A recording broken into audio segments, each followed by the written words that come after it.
Give me the mountains and bubbly streams, the flowers swaying in a summer breeze, the butterflies, birds and bees. That's the rolling life for me.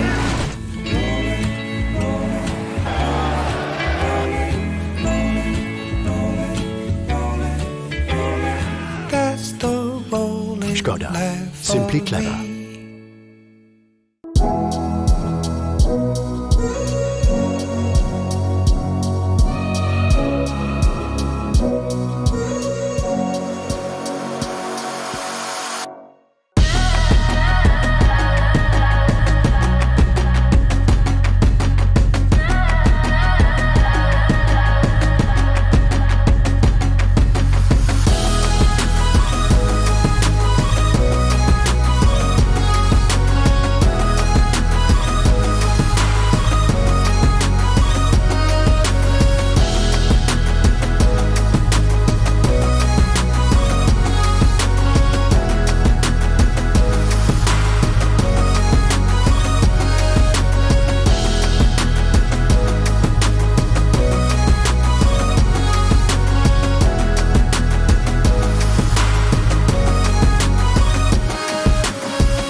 Dear cycling fans, good Friday to all of you.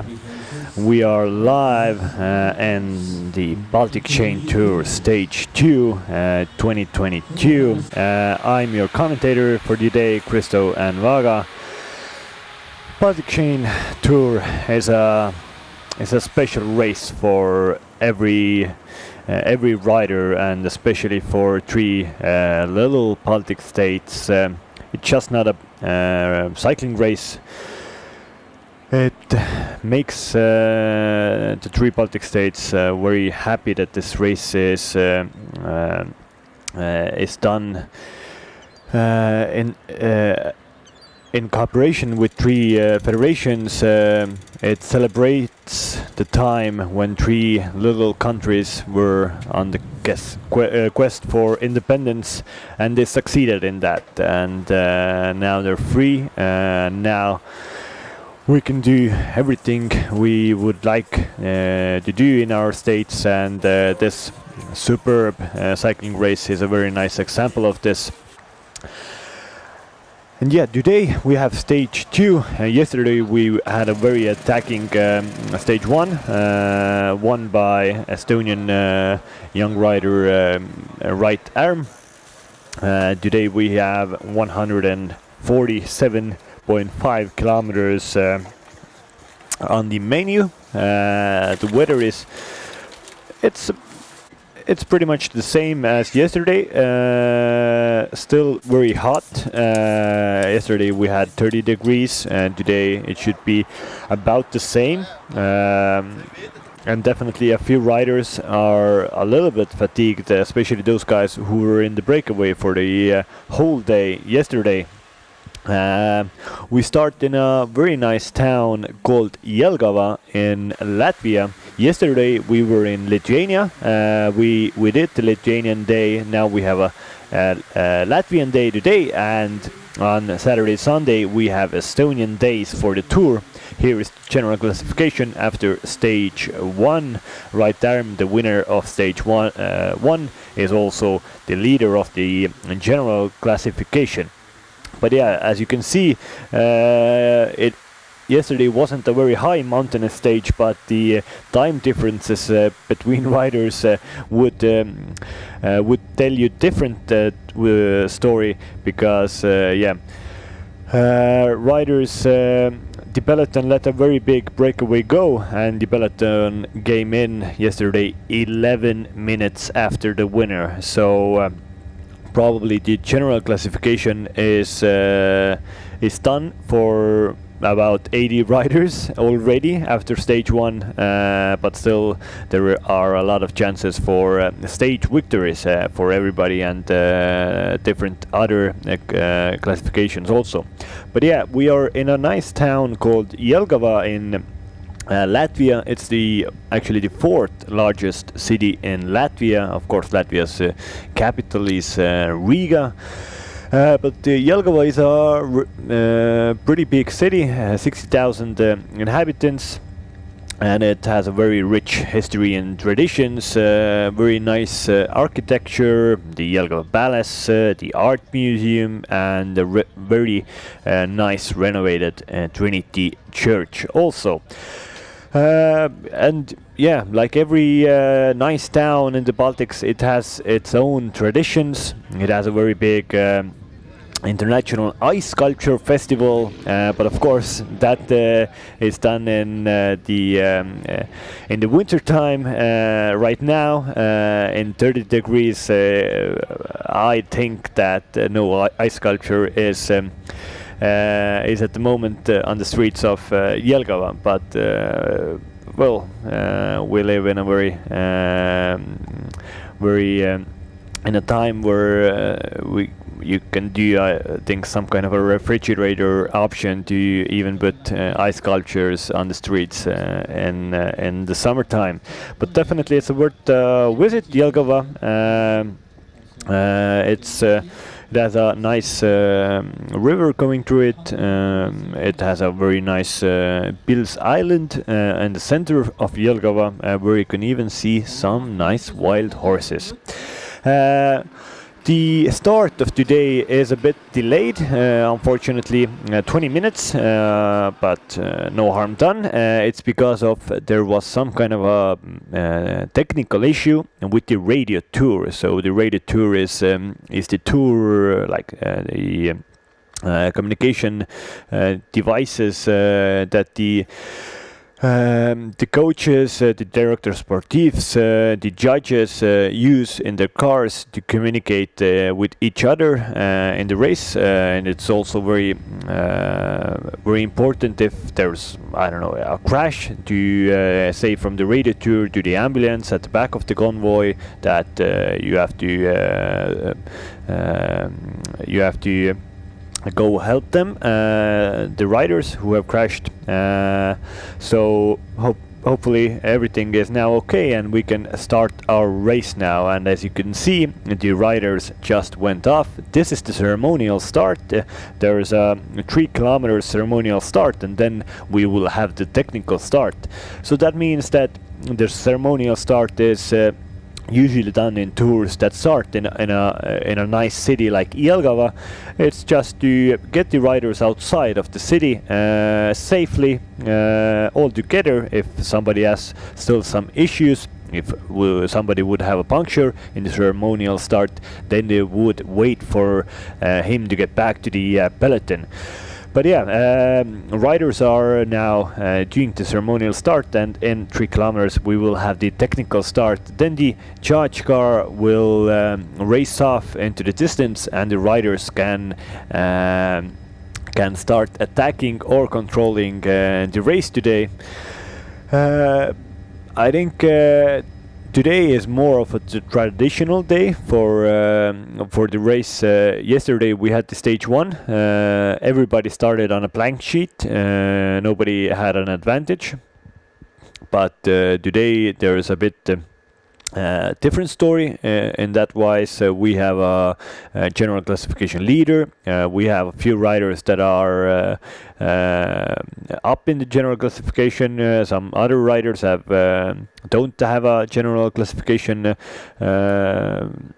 possibility anymore, so there should be a bit more of a controlled race. Yesterday we had attacks from kilometer 0, and here we have Hendrik Punso from the race. Hello from warm but quite hot Jelgava, Latvia. We're here just 700 meters from the start line, where riders are now behind me, where we are having a technical start in the streets of Jelgava. We had a little bit of delay today because of our moto security intercom systems were troubled a bit, but now it's everything up and running and we are approaching to a real start of today's stage. Riders seem to be ready. They had to wait 20 minutes more. They had time to chill a little bit more, but nothing else to say from here too much. Looks like from the faces that everybody are ready to attack, especially those guys who lost yesterday 11 minutes. This was it from me now. Enjoy the stage. Thank you, Hendrik. This is a very nice very nice introduction from the race, from the streets of Jelgava, from Hendrik, our commentator on the bike, following the race on hand. He will be present. He will be doing those interviews some more in the race. We have a gravel section today. Hopefully Hendrik will go there also and see it out before the riders get there. So if there are some situations that I or you miss on watching this screen, Hendrik has a very good eye. He was a former racer also. So he will get all the infos and stuff that are not in front of our camera eye, and he can get the latest information from the road. But here you can see in 1 kilometer time there will be the technical start, and the riders will start attacking. Hendrik also told that it doesn't look very hot because there is cloudy. It's cloudy and the sun isn't shining at the moment, but it is actually very hot. It's 30 degrees. Yesterday there was a lot of ice packs, ice socks, everything the riders used to keep their temperature low in the race, and definitely there is a lot of the same thing today. Here we can see that the riders are really waiting for the start. They had to chill for 20 minutes, as Hendrik told, but now soon they will have the technical start and can start attacking. I think we will see some attacks, but there should be a smaller breakaway going away at the start, and then I think there's a bit more of a controlled race today, because the strongest team on paper has the general classification lead at the moment. It is Team Estonia, National Team Estonia. Right arm won yesterday's stage. He's in a very good situation to hold the jersey, but that means that the team has to work for him. They should control the race, and definitely the other teams and riders will look at them to control the race. And as you can see, Norman Vatra from National Team Estonia is in the front and trying to control the race a little bit. But we have the technical start and we have the first attacks going. There are already 4 riders trying to get off into the breakaway. You can see that there's a rider from Peloton. There's also a rider from Team IPT, PH Rasse, and some other riders trying to get into the breakaways straight from the start. Yesterday we had a very big break going off. It was 21 riders in the front. And in the last 40 kilometers they started attacking more, 21 rider breakaway, and in the finish there was a was a 7-man group going into the finish, and Right Arm came on top in the sprint for the stage win yesterday in front of German Mika Hemming and Oskar Myrstel Johansson. Oskar Myrstel Johansson is a very nice rider. He won stage 3 of last year's race in a very nice 50-kilometer solo attempt. So Oskar Myrstel Johansson is a rider who gets some extra strength if he comes into the Baltics, and definitely UNAX is playing a game on Oskar Myrstel Johansson, and he is in a very good position to race for a very high general classification result at the end of this Baltic Chain Tour. But yeah, as you can see, 5 riders are trying to get across, and at the back nobody likes this breakaway.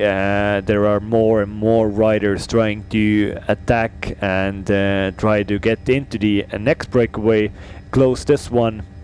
And you can see 2 Estonian riders are controlling the race on the front. They will have a very hard day in front of them. It isn't easy trying to control a very attacking race like this with only 6 men, and pretty much with 5 men actually, because the general classification leader Right Arm will not try to control the race. They have to keep him in the slipstreams, and yeah. National Team Estonia just closed this breakaway with Gleb Karpenko on the front, and but I think this isn't the last attack. Definitely, there will be a lot of more attacks coming from left, right, center, everywhere, and this is why we love cycling. This is why we like racing. Watching racing and watching also these a bit little classification races as Baltic Chain Tour is. It is so unpredictable. If you take a big World Tour race, you can, experts can really predict the outcome of the race, but in these nice little races, you can never predict the outcome because these riders don't know each other. They don't know who is like really good, who isn't that good, and that means also smaller teams, only 6 rider teams. That means there is never one really big team that is just controlling the race, that they will tell the 4 guys you will pace the in front of the peloton for the first 100k, and the 3 other guys will pace for the next 100 kilometers, and then 1 rider will win the sprint finish. This isn't the case in a small race like Baltic Chain Tour. And that's why it's very nice to watch this race, to commentate this, and just see some new future prospects also. There's a lot of young riders in this race, and definitely some riders who will have a good race here will be in some kind of a bigger team in the next few years. And we have, in this race we have 95 riders finished yesterday. So, and from those 95 riders, we have 59 riders in the young rider classification. So that means 59 riders are younger, are born after the 1st of January 2000. So 59 riders in this peloton are younger than 22 or 22. So that means this is a very young peloton, and a lot of up and coming cycling stars in this race. They maybe this is the place when we first know their name, and we might just see them in a few years in some bigger races. And there's a little big race going on in Spain today. Also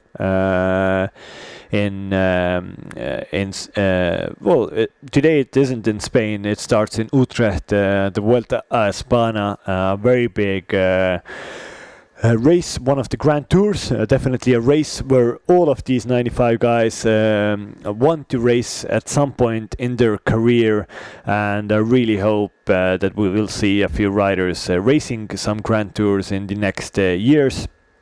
There are some riders in this group that have raced actually a Grand Tour in their career, but it isn't a lot of guys. But as you can see, there are attacks trying to get away, but nobody has really formed a proper breakaway yet, and I think this will be the case for some time. But I might be mistaken, because you can see that the peloton now has gone all over the road from left to right. So that means usually, if the peloton is in one big line, that means the pace is really going, and everybody is giving their all. But if they are punched all over across the road, that means that they are not really going at a very high pace, and everybody just chills. Here we have a few riders trying to get in front of the race. Also, we have one rider from the Danish IPT team, and also a rider from the Norwegian NCF region, and one rider from Estonian amateur peloton team is chasing them and is now caught those two riders. Now we have a 3-man breakaway on the front. We don't know the exact numbers of these riders yet, but we will see. Hopefully we will know the exact riders who are in the front. They have gotten a little gap at the moment in front of the peloton, but you can see that the third rider on the back of the breakaway is really suffering at the moment, because he had to close the gap by himself. Here we have the back of the peloton.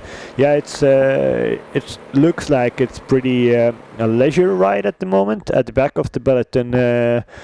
It looks to be that this 3-man breakaway doesn't really harm anybody, and it might just be they might just let this breakaway go for the time. One German guy from the German national team is trying to breach the gap. Germans are always very good time trialists, and you can see that that German guy is going thick and fast into this breakaway, and it will be then a 4-man break trying to get off on the front. But you can see that these guys are really suffering at the moment.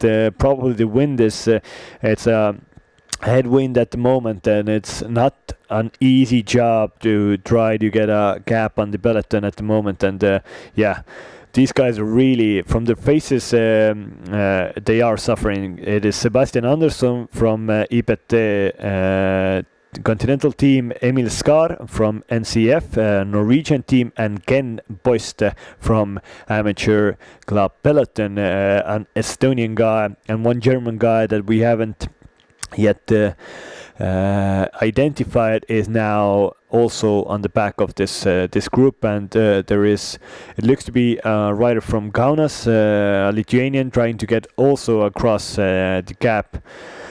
Well, if a Kaunas rider, and also I can see that one German is trying to also get across.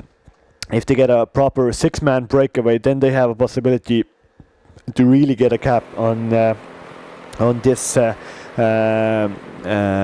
this peloton. And if you don't take those 3 riders, there isn't anybody from the yesterday's breakaway that is in there, so they aren't a danger in the general classification. So that is that would be an ideal situation for the Estonian national team. But as you can see at the front of the peloton now, it's that four-man breakaway has been caught, and we will definitely see a few attacks coming in in the next seconds. Probably there isn't so any time to take your breath. The attacks will come from left, right, and center, and as you can see here, just that happened.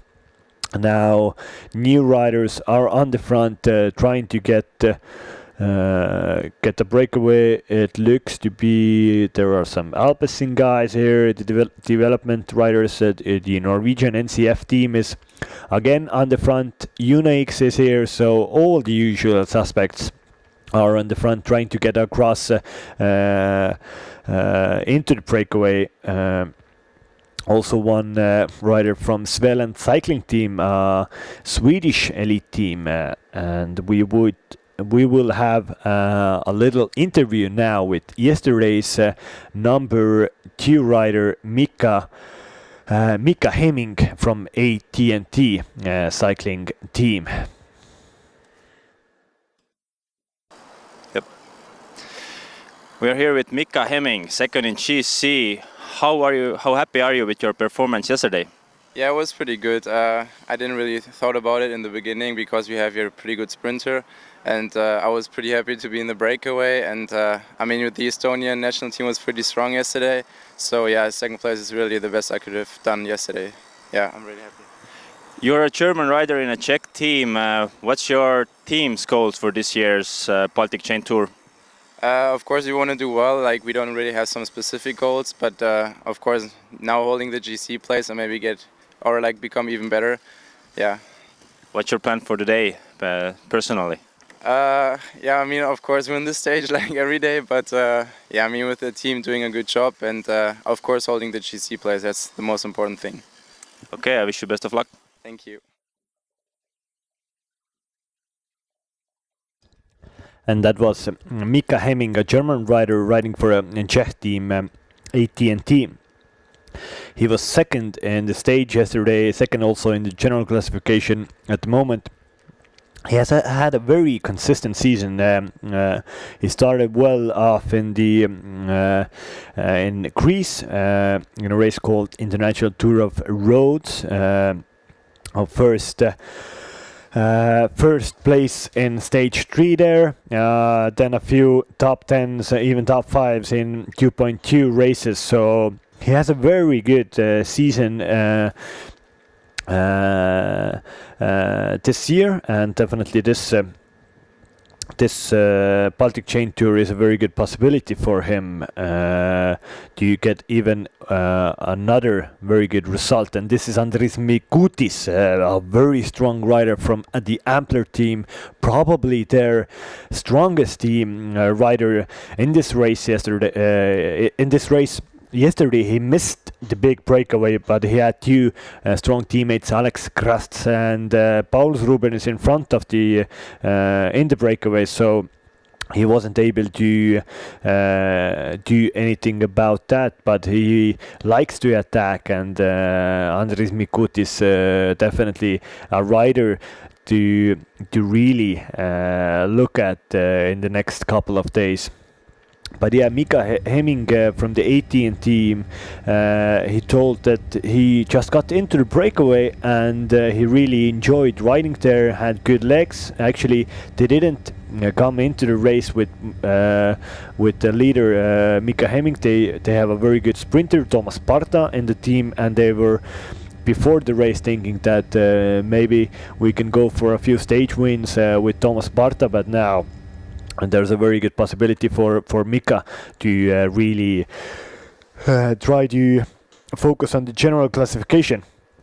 But here we have Mika's teammates from AT&T trying to get a few bike lengths in front of them, and a few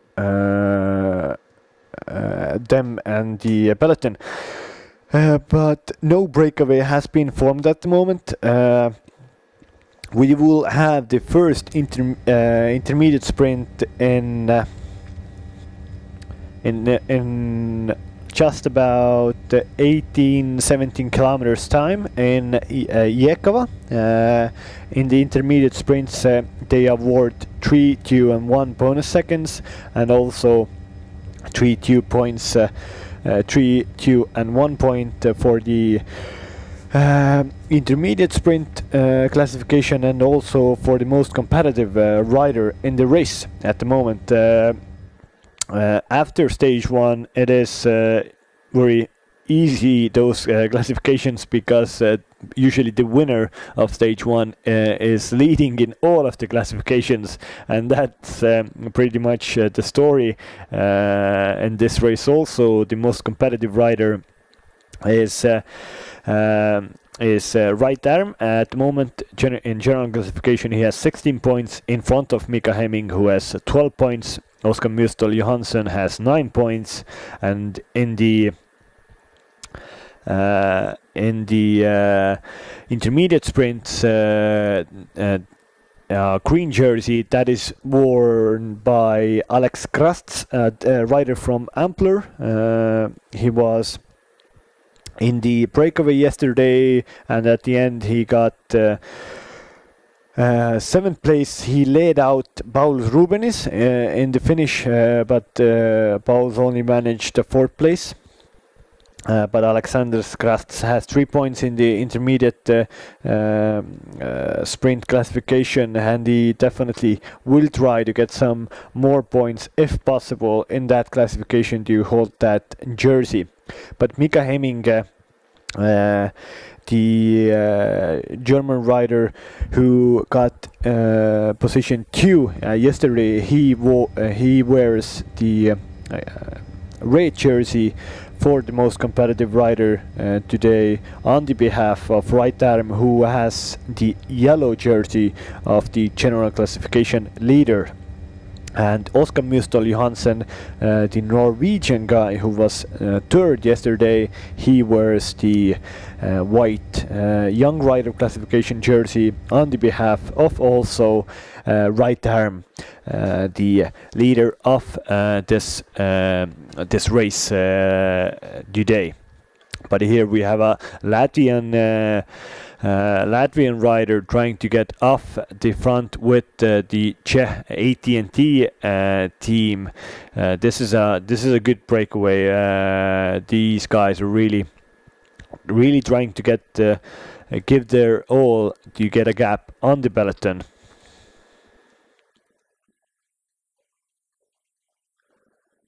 And from the back we have also a rider from, it looks to be from Kaunas, and also from Svealand cycling team, trying to get across the gap into the breakaway group. But we have Siim Kiskonen from Estonian national team on the front of the peloton, trying to get back the breakaway. But he tried to give a turn for somebody else, but nobody wants to work with the Estonian national team, and I think that is mostly the problem for today for Estonian national cycling team. As Mika Hemming also said in the interview, that the Estonian team was very strong yesterday, and everybody here knows that the Estonian team is probably the strongest, so they have a very high pressure on them to control the race, and in that situation it is a bit easier for all the other riders to force the Estonian team to control the race, and then if they have spent all their forces to try to attack them at the end of the race. I think that should be the tactic for the other big teams, for AT&T, for UNOX, for Ampler, and so on. And we should see a nice attacking race in that field, that they will try to put Estonian team on the front, and hopefully for the others they can really put some pressure on them, but we'll see how strong are the Estonian guys. That is the case for that we are looking for an answer today, and if if they are super strong, that means that they will even have more attacks tomorrow and the day after tomorrow on Sunday, when we have a 200-kilometer race on our menu, and then it's definitely the place where one team cannot control the race for the whole day. So it would be interesting to see if some Estonian guys would try to also try to get into the breakaway to force the other teams to control it. Maybe some riders from the Estonian team who were not on the front in the breakaway yesterday. So maybe they will just try to control the race from the breakaway, just ride in there and force the other big teams to control the race. But here we have, you can see right arm on the right hand side of the road, just keeping himself into the front of the race. There shouldn't be any real strong wind today. But yesterday we actually saw that the wind was a lot stronger than predicted, and there was a lot of open fields yesterday in near Panevėžys. So it was a very good possibility for attackers to go across, and that just happened. Today we can see that there's a little bit more shelter from the woods. There was some kind of a discussion between a Latvian rider and the UNEX rider. Latvian was Maris Bogdanovic, who just told to the UNEX rider that, why didn't you want to work with me? Let's work together. Let's try to get across. Why didn't you do that? And there was some kind of a discussion, but hopefully everything is being now told not with hands, but with their feet, and hopefully we will have some nice racing here. Here we have Jonas Kuritz from Ampler team trying to get into the attack. Estonian national champion Mikkel Räim trying to control the race.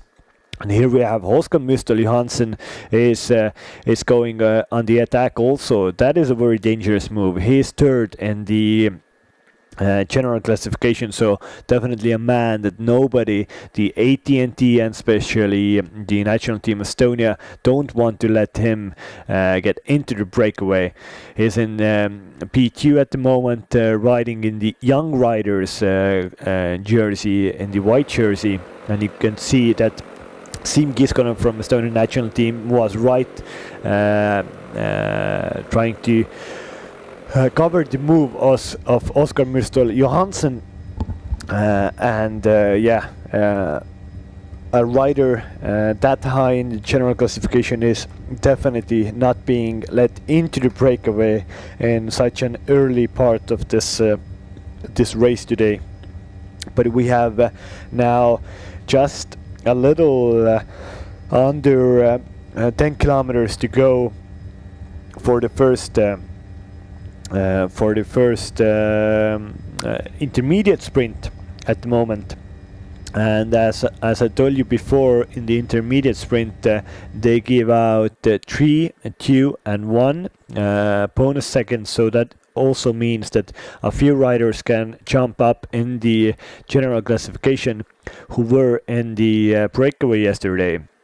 So if there is even a possibility that if Mika Hemming would get one intermediate sprint win and 1 second from somewhere else, then he would be in the same seconds as right arm in the general classification. So the Estonian team definitely has to try to control the intermediate sprint, and the best way would be that they would let somebody who is not in a danger in the general classification to get into the breakaway before the intermediate sprint, that they would take the bonus seconds in front of everybody. So there even wouldn't be a possibility for Mika Hemming to sprint for the second. So this would be an ideal situation, but definitely the other riders have their own ideal situations, and we will have a nice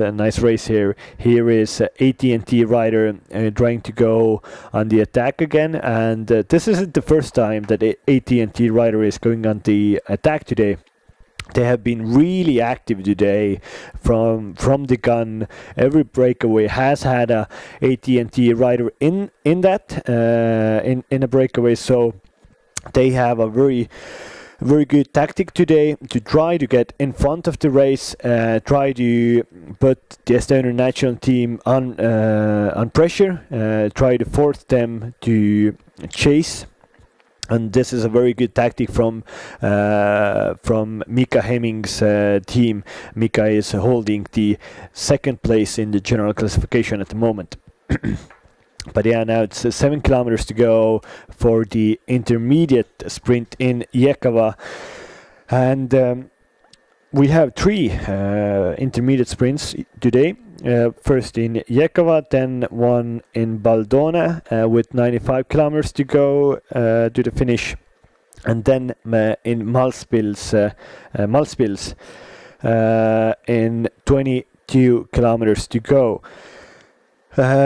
But the most important intermediate sprint is the second one, which is in Baldona. Not just that it awards more seconds or so, still 3, 2 and 1 points and seconds, but the main thing is just right after the Baldona intermediate sprint, 3 kilometers after that, there starts a 6 kilometer gravel section. So it is very warm, so the gravel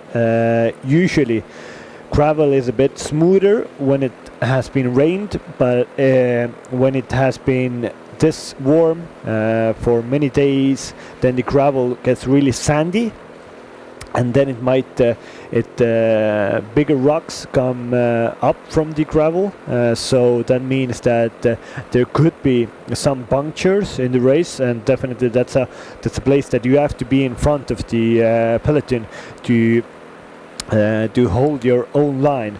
It isn't the Paris-Roubaix cobbles, but it's still you have to be attentive in the gravel sections, and that is a place that everybody knows when it's going to be, and we have to be attentive. Probably nobody can get a big difference there, but some riders can have some technical situations there, and they could be forced to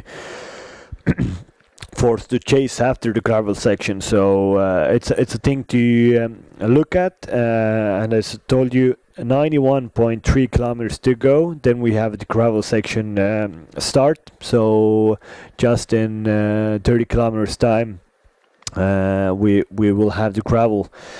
But this AT&T rider from the German national team has pretty good advantage at the moment. The peloton is going 40 kilometers per hour, but as you can see, it isn't actually very hard for anybody. The race is all across the road, and this 2-rider breakaway seems to fit for most of the teams. There's one rider between the peloton and the 2-rider breakaway at the moment. I don't see exactly from which team he is. Looks to be on a white jersey, maybe from the Latvian team, maybe another German.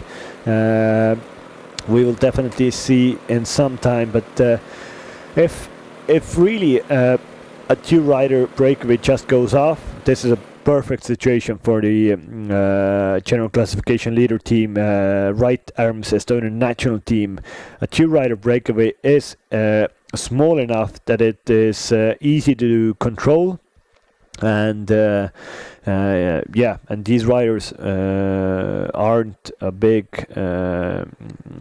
danger in general classification also, so they shouldn't be. I don't know the exact numbers yet, but we will see that in a few seconds when we get the info from the commissaires But this is an ideal situation for the bigger teams, and this pans out to be more of a traditional day, as I told you at the start of the broadcast, that there's a little breakaway going off, and then some bigger teams control the race.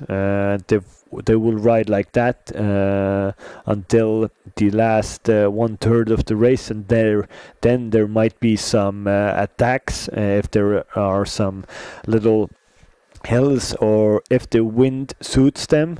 Today we have a finish in a very nice town called Sigulda. It's in the more in the north, so we are on the map. We started today's race in the south of Riga, and now we are going across the countryside in Latvia to the north of Riga, more towards Estonia, and the finish is in a very nice town called Sigulda. It's Sigulda is pretty much the Alps of Latvia, so there are little hills, some bumpy roads there, and Sigulda is a town very famous for their bobsledding tracks. So there is a little hill there, and it suits that it won't be a very traditional bunch sprint at the end. It suits if some riders want to attack at the end, then this track suits them really well. But as you can see, the peloton has fully taken the foot off the pedal, and this two-rider breakaway has a really nice advantage already on the peloton. But definitely these riders, it isn't an ideal situation for them because they would have liked to have they would have liked to have a bigger breakaway at the moment. Two riders is a bit too little. It is very hard for these guys to be on the front with 122 kilometers to go. Probably these riders know that they are not on the front to win today's race in a situation like this. They're just in front to force other teams to control the race, and as you can see, that is just the case in front of the peloton. The Estonian national team and also the Ampler team has gone up to the front and try to just keep some pace on the front.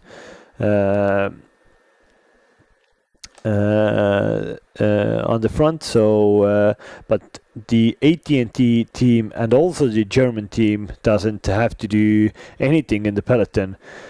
But the AT&T rider just looks back and talks with the German guy that, what do we do? We have a cap, but we're only two guys. It is a suicide mission. Should we really try to go full gas, or should we do the intermediate sprint and then hopefully some other guys will try to attack from the peloton to join them in the breakaway group? AT&T rider had a discussion with the moto commissar, also probably asking the gap between the peloton and these guys. Peloton and the breakaway group, so they know that this isn't an ideal one.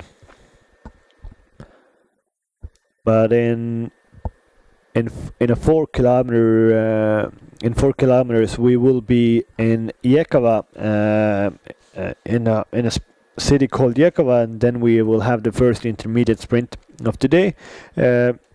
Just 1 kilometer before the intermediate sprint, there is a left turn, and after the 500 meter little right turn, but a very non-technical finish for the intermediate sprint. And because there are only two riders in the front of the race, there is still 1 second, 1 point up for grabs in for the peloton. So we should see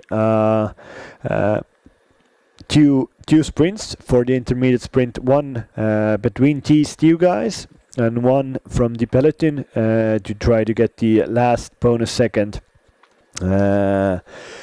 in the intermediate sprint. So yeah, some nice intermediate sprints always give some action in these races, but you could see that there are still attacks coming from the peloton, and you could see that just a last frame from the breakaway, I saw that there were, I think, two riders really close to the two breakaway riders, and that means that we could get a bigger breakaway in front of the race, and that that will make definitely the race a bit more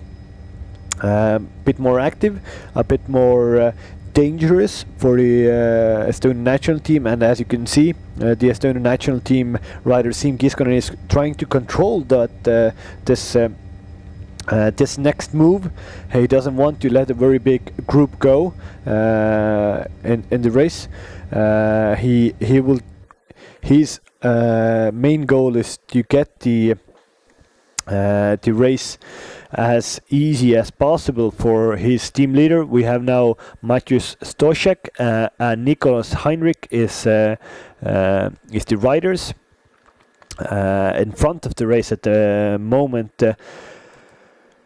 Both riders were not in the breakaway yesterday, so they are not a big problem in the general classification, if I am fully sure. Yes, Maciej Stoszek was 30th. Well, he is 30th in the general classification, and Heinrich is also in the back, so they are not a danger for the general classification. We will have the intermediate sprint in a few hundred meters. There should be an intermediate sprint. Yeah, here we have. It was Maciej Stoszek who went through there first in front of the German Heinrich. Now we will see who will come in third place, and this is interesting. Definitely the peloton will sprint for this last second on the road. Looks to be that Oscar Müstel Johansen is in a very good situation to sprint for the last second on the road. Let's see if that's... No, there are still riders on between the two breakaway riders and the peloton, so there shouldn't get any second from there. Yeah, now a third rider on the road just went through the intermediate sprint. It looks to be a rider from Kaunas cycling team. Didn't see the number on that rider, but now the peloton doesn't have any seconds to gain from this breakaway. Oh, sorry, from this intermediate sprint. So now hopefully in a few minutes we will get the exact confirmation that Maciej Stoszek won that sprint. Heinrich was second, and somebody from Kaunas was third. So no real change in the classifications, but Maciej Stoszek, who got 3 points, has now a possibility, if he would stay on the front until the next. Sorry, Maciej Stoszek got 2 points actually yesterday also from the first intermediate sprint. So now he has 5 points there. Now he's the virtual most active rider on the road. So this is a very good situation for Maciej Stoszek. If he now gets also the next intermediate sprint in Baldone in 25 kilometers time, then he will be in a very strong position to go for the overall most active rider classification in this Baltic Chain Tour 2022. So Stoshek has done a very good tactical race this first stages. He's in the front and clearly trying to get one jersey for his team, the green jersey, which is worn by Alex Krast from Ampler team. At the moment, Alex Krast is really in front of the peloton, if you could see, just in the center of the head of the peloton, just right next to a few Estonian guys.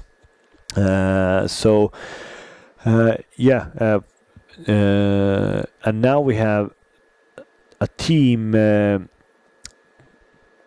CCN Factory Racing Georgia is on the front of the race for some reason. It's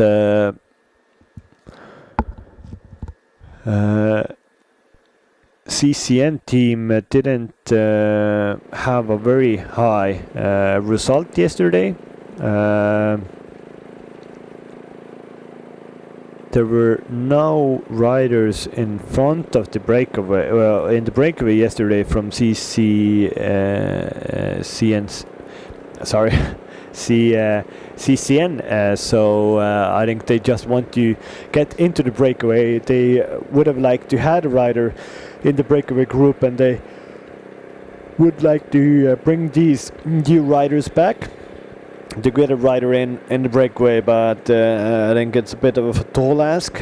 These riders are cooperating very well, Stoshek and Heinrich from the German national team, Nicolas Heinrich. We don't know the gap at the moment, but it should be pretty big, because we haven't seen in the same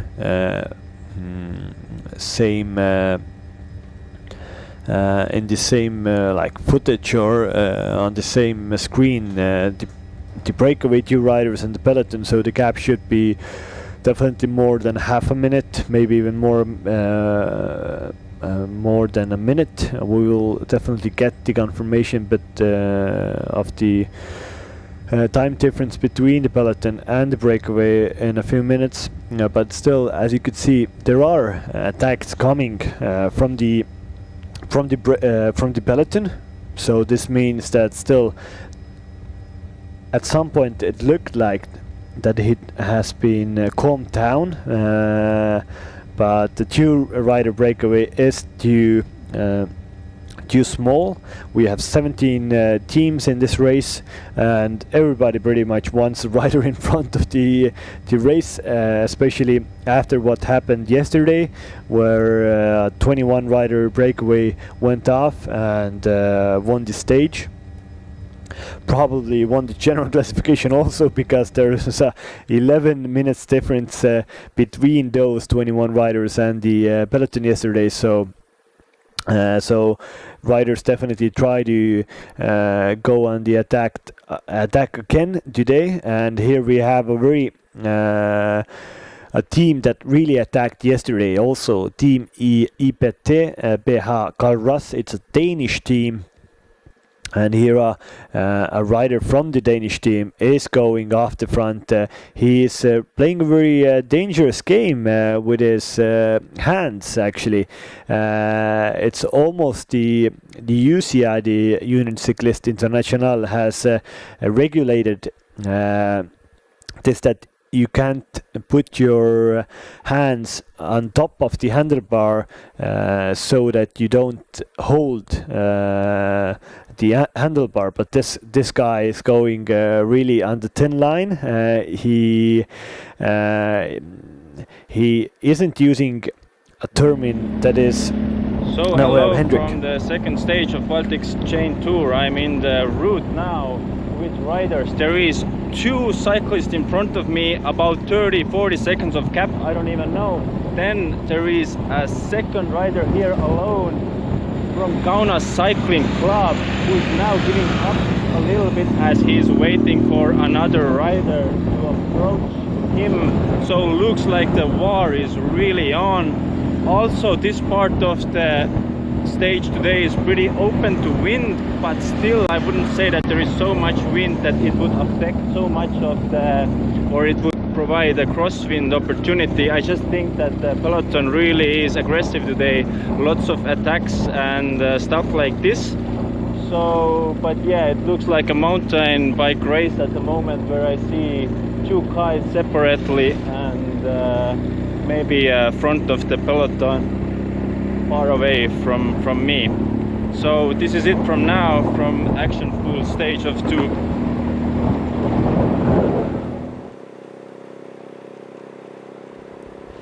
Thank you, Hendrik, for that live coverage, live info from inside the race of Baltic Chain Tour 2022 Stage 2 from Jelgava to Sigulda.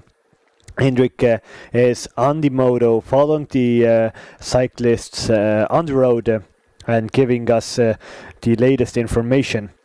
As he told, the gap between the breakaway 2 riders and the peloton is more than 40 seconds at the moment, and there are 2 riders in no man's land at the moment, and now they have bridged together, a Kaunas rider and then the Danish Galras team rider. So they will now try to work together to bridge into the front with the German Heinrich and with Matthias Stoschek from AT&T. If they do the bridge and they have 4 riders in the front, then that is it's almost a proper breakaway of 4 riders in the front, and that's a possibility to go real further into the race with the breakaway. And if there shouldn't be team raiders allowed in this race. But if there's a possibility for these 2 riders to give some information, then it would be that wait for those 2 guys, wait for the Galras rider, wait for the Kaunas rider, and try to go from there on together as a 4-man breakaway. The AT&T Stoschek just looked back to look how far is the peloton, how far are the next guys. They should wait for them and then try to form a nice alliance with 4 riders.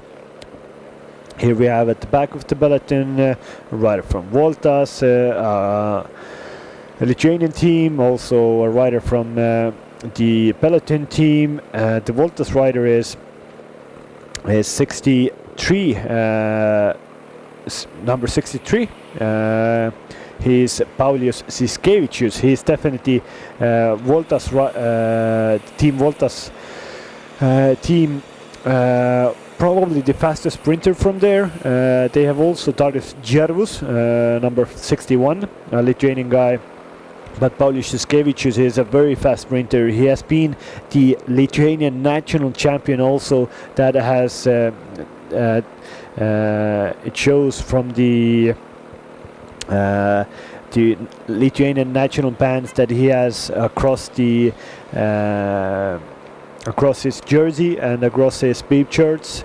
Paulius Siskevicius has been in the field for a very long time, and he is an experienced rider. Here we have 131, Gert Kivistik from Peloton cycling team. He rides every day in a team, in a French amateur team, Martinique, and he actually rides really on on the island of Martinique in the South Caribbean. So he is really used to this hot weather. He is a real star on the Martinique island. He wins pretty much every race. He starts there or is at least on the podium. He has had a very good season. He raced a nice national championship this year.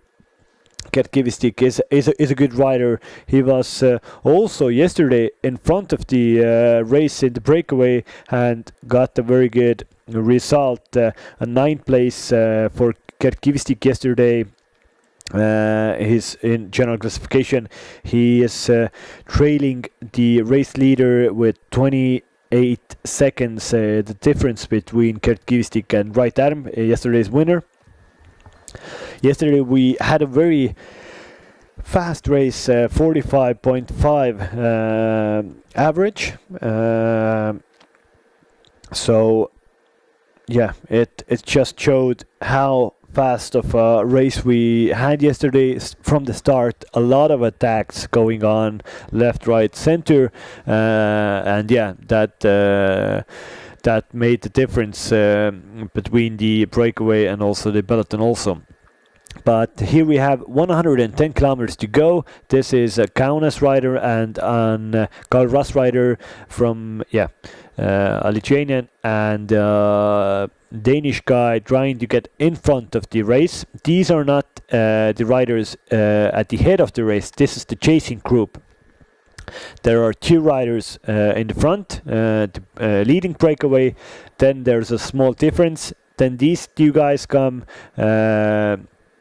the chasing group, and then there's a gap back to the peloton. The peloton is fully together. There hasn't been any, unfortunately, no crashes today, no abandons today. The peloton is enjoying Latvia's countryside. It's a nice place to take a drink, take a feed. Here we have riders taking their bidons from the gauge and bringing them into the air. That's a universal sign in the cycling world that you give a sign to the commissaires that you want to get a bottle. You raise up the bidon, the commissaire will contact your car, your Director Sportif's car, that the rider wants a bidon, and then the car will go in front of the convoy, and then the rider will get some new drinks, foods, etc. What he wants from the car. But here is a map of today's race. As you can see, in the center we have Riga, the Latvian capital.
Give me the mountains and bubbly streams, the flowers swaying in the summer breeze, the butterflies, birds birds and bees. That's the rolling life for me.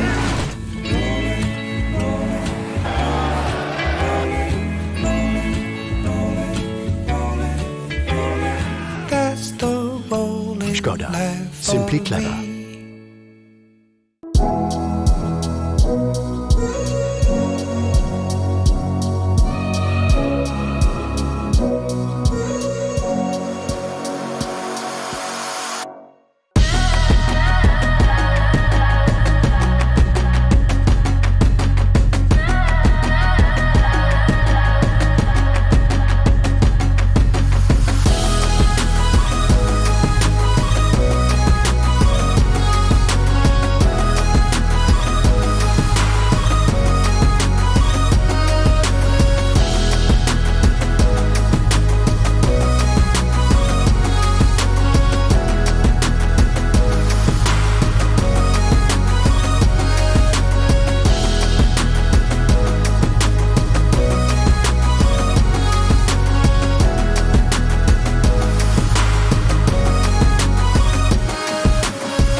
And we are back live in stage 2 Baltic Chain Tour 2022.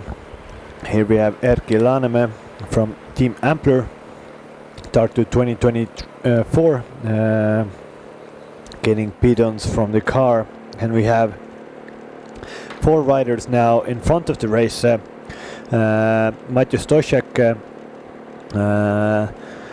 Gustas Raugalas, and 91 Nicolas Heinrich from the national team Germany, and 101 Markus Njor from team Calras IPT. This is a very good 4-rider breakaway now, and this is a good for both of the tandems that were going on in this race. A 4-rider breakaway is a lot stronger than a 2-rider breakaway, so you can stay in the slipstream for a lot longer. Gustas Raugalas from the Kaunas cycling team is 55 in the general classification. Then 101 Markus Njor from IPT is 81 in the general classification, and Nicolas Heinrich and Matthew Stoshek are also far back in the general classification, so there is no threat in the general classification with these riders, and this is a perfect situation for the Estonian national team. They can even let this breakaway go and contest the win, but I think that is not a very big chance. But yeah, they don't have to manically chase this group, try to get it back. They can leave a very okay gap between this breakaway group and the peloton. This is a really perfect breakaway, but as you could see that it wasn't easy to get a perfect breakaway like that. Before that, they had a very big amount of attacks. Here we have Cycling Estonia national team. Siim Kiskonen is taking ice and bidons, putting a pack of ice under his jersey, putting even 3 packs of ice under his jersey. He probably isn't taking all of those ice packs for himself. He's trying to give the other riders also. Martin Laas from the Estonian national team also went to the car to get some bidons for himself. Very interesting is to see AT&T team AT&T is in front of the peloton and holding the pace there. but they have a rider, Matej Stošek, in front of the breakaway. So I don't know what are the tactics for AT&T. They shouldn't do anything, but for some reason they are on the front of the peloton. And there is also actually one rider between this breakaway group and the peloton, number 161, Sindre Haugvader from CCN, a Norwegian team. He is somewhere in between the breakaway group and the peloton. We will hopefully see him shortly, but it's a tall ask to get himself into the front of the race by himself. But maybe 101 Sindre has very good legs today, and he will do that. But if he doesn't bridge it soon, then he will just tire himself out. The first for the first hour of today's racing, the average speed has been 44 kilometers per hour. It is a bit slower than yesterday. You could see now on the same screen the peloton and the lone rider in front of between this peloton and breakaway. So probably Sindre won't get into the front of the race by himself, but for some reason AT&T is doing pace setting on the front of the peloton. I really don't understand this. They shouldn't do this because they have a rider in the breakaway, Matej Stošek. This is really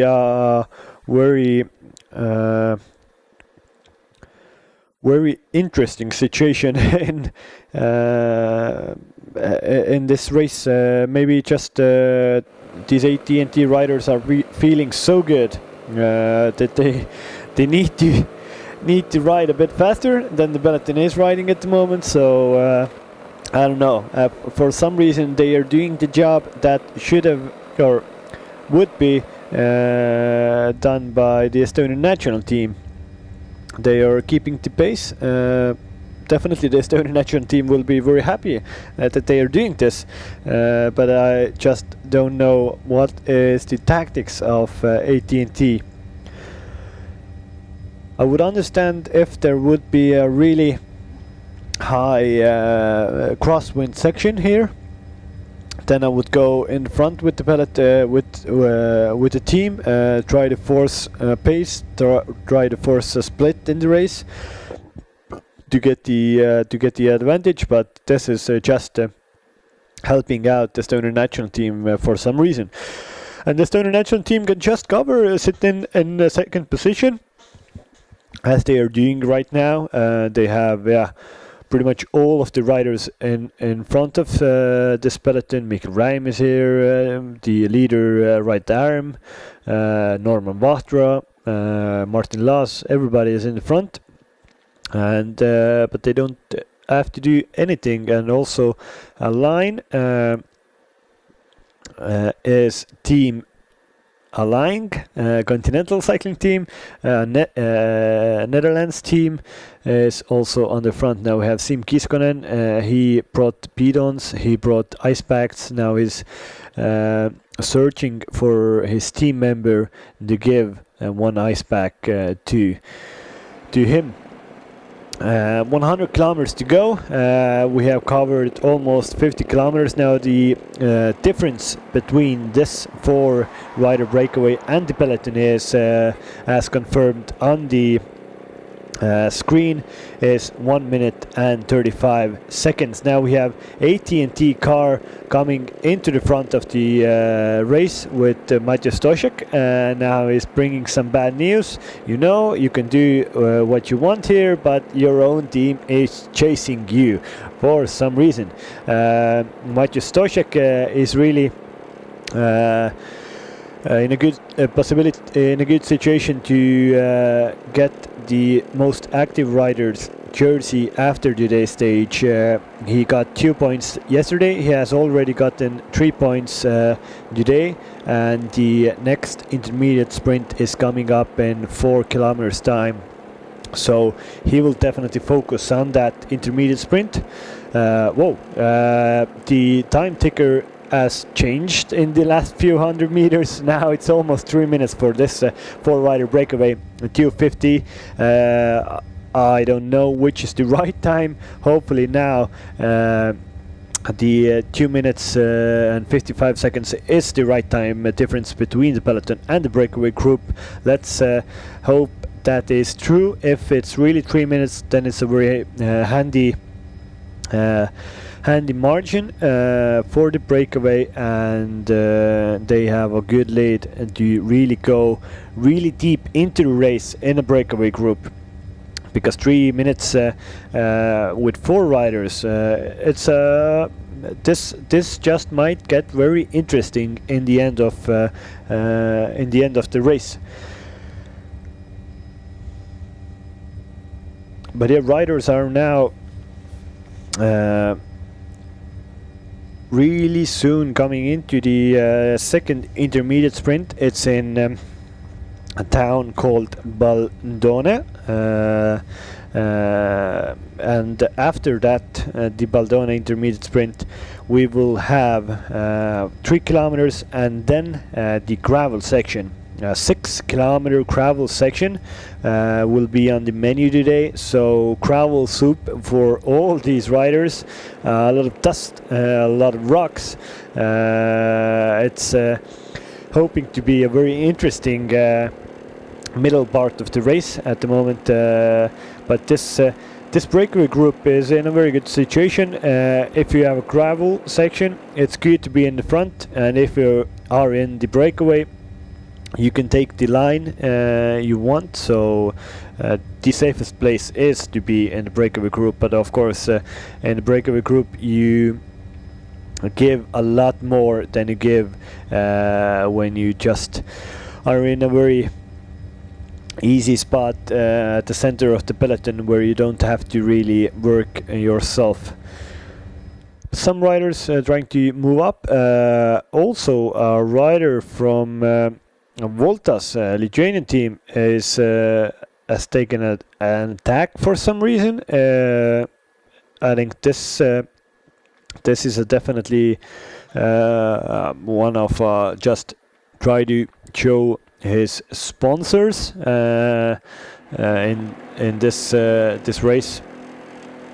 Not an attack to win the race at the moment, because the difference is so big between the peloton, and definitely no possibility to get to the front by himself. But in 500 meters we will have the next intermediate sprint. Will Maciej Stoszek, number 21, win it, or you could see that the Danish guy 101 will try to contest also this sprint.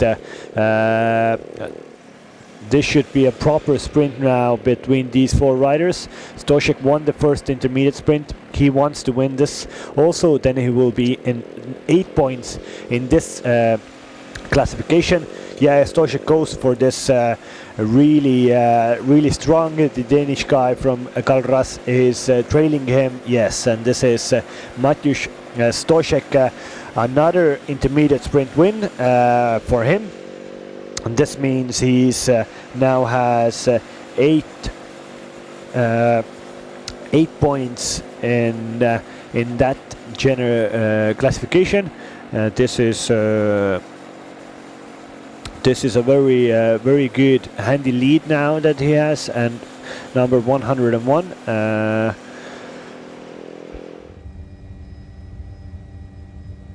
We had Kalras rider 101, Markus Njör was second in that intermediate sprint, and it looked like it was the German rider who came in third in there. So now the virtual classification for the most active rider on the road is Maciej Stoszek has a very handy lead of 8 points now in that classification, and that's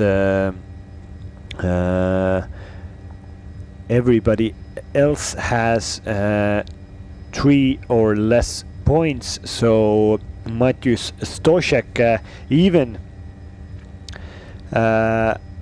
now it is mathematically impossible for somebody else to wear now we have a confirmation. Intermediate sprint 2, Maciej Stoszek won that. Markus Nier from the Kalras team was second, and the Lithuanian was third. But now it's mathematically impossible for anybody else than Maciej Stoszek to wear the green jersey tomorrow. But we have one more intermediate sprint coming in, 22 kilometers to go, so only in 70 kilometers time. I think that is definitely the goal for Maciej Stoszek, to get the last intermediate sprint also of this race, and then he has really built up a very good advantage in that classification. We will have soon our on the road commentator Enric Punso from the gravel section. He shows us how difficult is that. Are there any surprises? We should know a little preview of that nice gravel section that the riders will have in a few minutes. Enric, please. Greetings from the gravel section from this stage. I just arrived here. I'm about 4 kilometers in, and gravel here is really nasty. Actually, some parts, this is even the good part of the gravel road here. It's curvy, it's pretty technical, and I think the bunch, if they're going fast, the things are gonna happen here. So the riders should come from this way and going there, and now I can really feel the heat as well when I'm stopping here, but it's gonna be really dusty, and I think the mechanics are gonna have some work to do here. So it's gonna be fun. Let's be ready.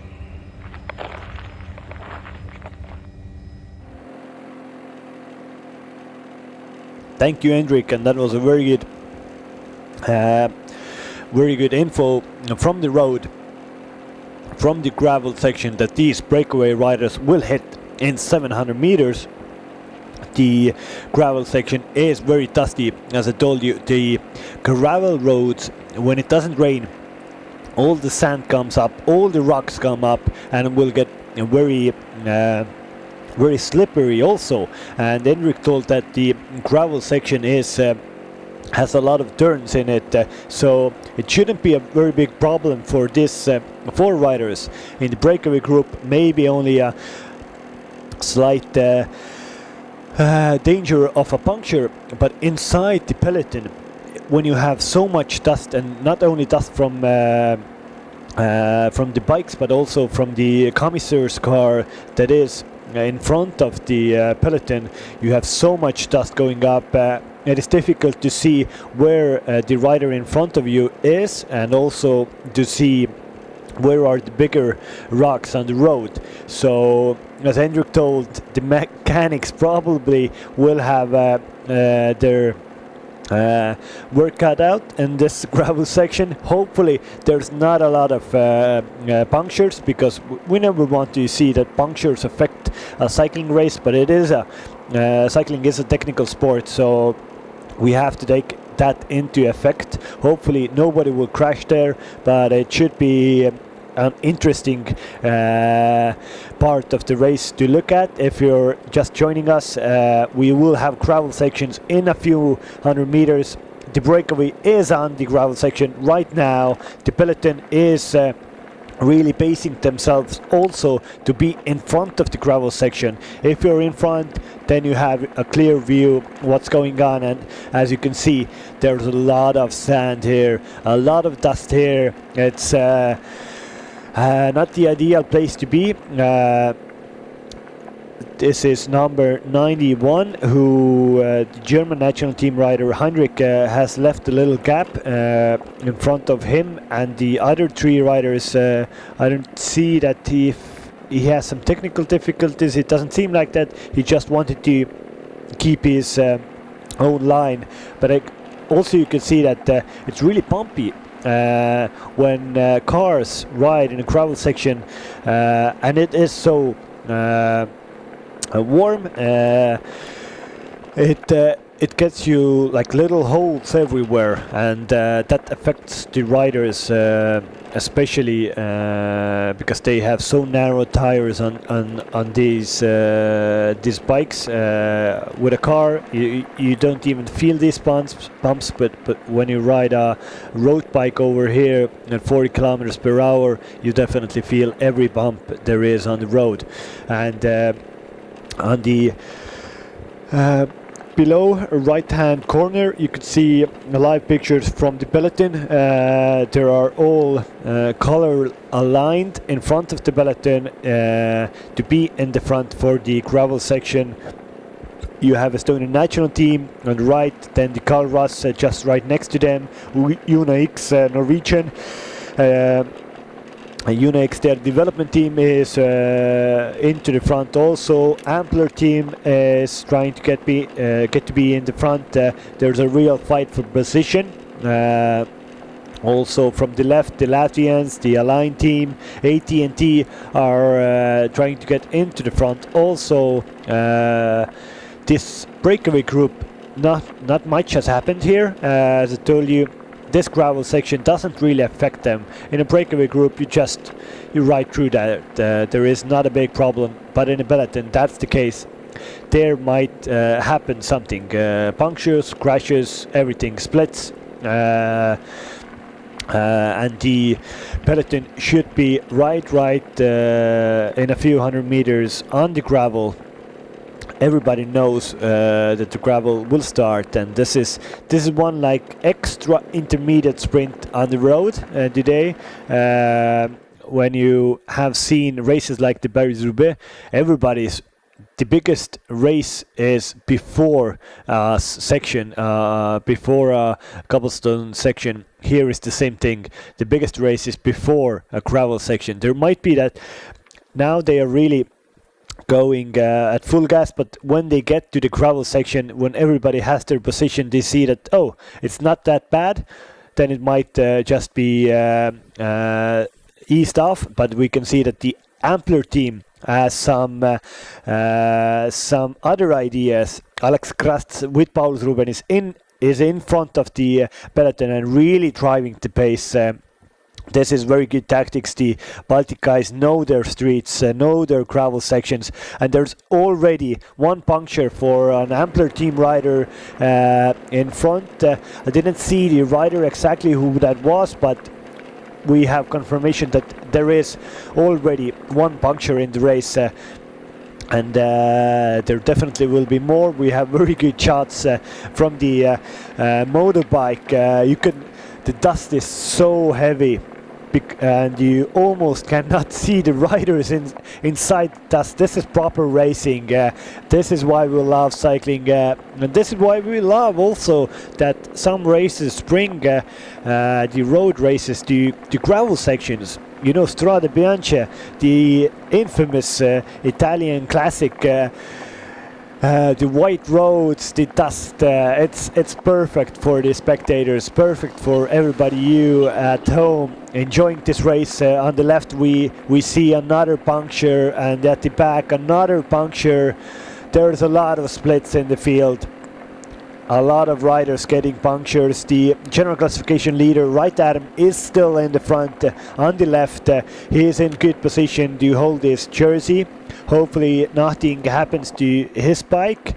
But yeah, you can see that the pace is on, and the group has pretty much split. I think there is in the peloton now only 40-50 riders, maybe 50 riders at the moment, and a lot of guys are out the back with some technical issues with their bikes, or just the pace that has been upped at the moment.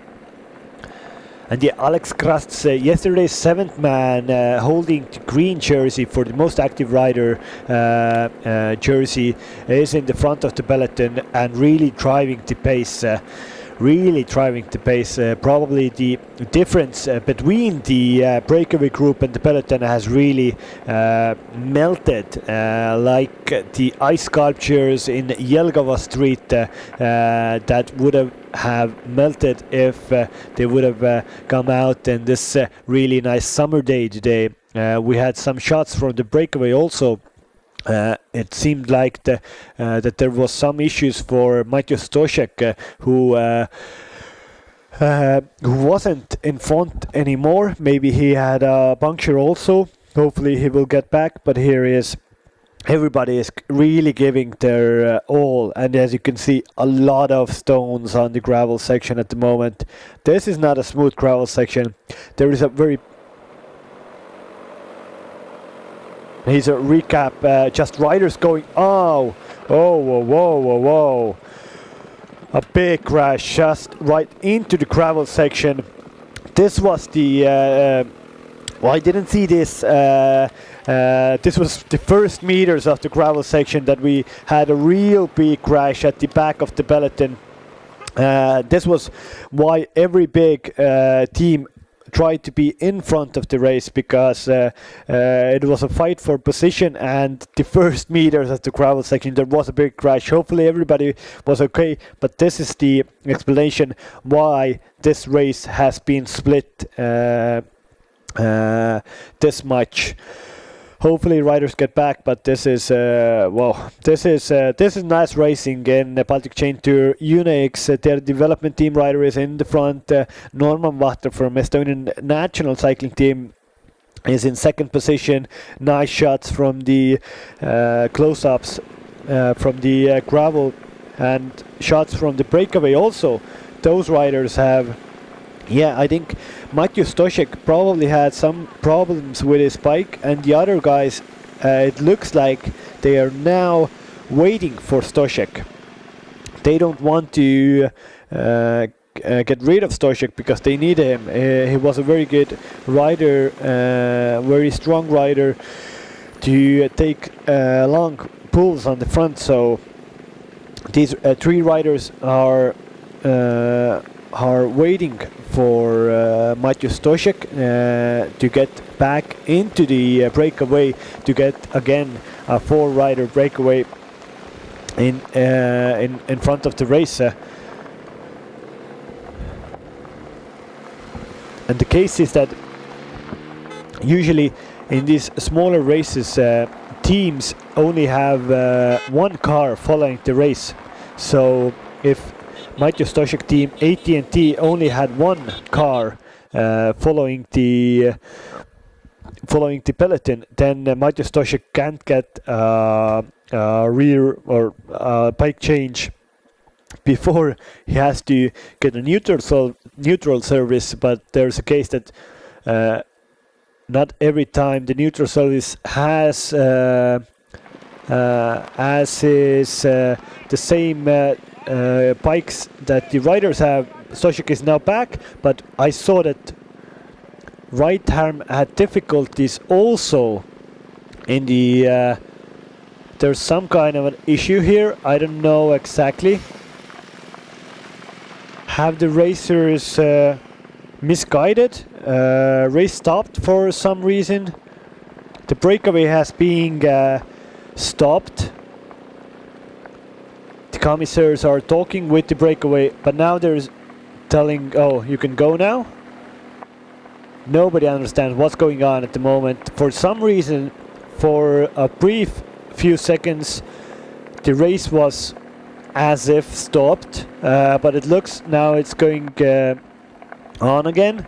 But before we got shots from the breakaway, I saw that the general classification leader, the yellow jersey, had problems with his bike. I think he needed a bike change. So, and you can see that there is no yellow jersey in this peloton at the moment, and AT&T know this. They notice that the right arm has difficulties with his bike. They are on the front. They are doing their job for Mika Henning from AT&T. He's the virtual leader of the race at the moment, but now still there is the race has been stopped. In the front, there's some kind of a problem. I don't know what yet, but the commissars have stopped the race just at the end of the gravel section, but this is race on. It's very interesting that the race is only stopped for the breakaway group at the moment, but these riders are racing. This is a race moment. This is a, if AT&T riders don't notice, this is I don't understand. Yeah, this is a bit bizarre. Sorry, I can't tell you anything else. I don't know any real info from the race radio. What's going on? And this fully nullifies the situation that AT&T had. Yeah, Mika Henning, second in GC, is talking with the commissars also. We had an advantage. Other riders were at the back, and now we don't have anything. What's going on? And this is not a... I'm speechless at the moment. Something as big has been... is being... yeah, I won't speculate anymore. Race has been stopped. Stage 2, Baltic Chain Tour, 2022. Everybody... There's a lot of talking between riders and commissars.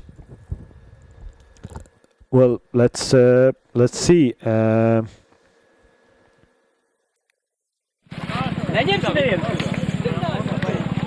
am really in the middle of the action right now, where we are in the end of the gravel section, and the stage has been stopped for a bit. I don't really know what is the reason. Riders are did a little stop here, refueled themselves. Probably the crash maybe was the reason, but right now the second part of the peloton is catching up with the main bunch, but also the breakaway riders were stopped here, so I believe that right now they are gonna let the riders go with exactly the same caps that was on before this situation here occurred.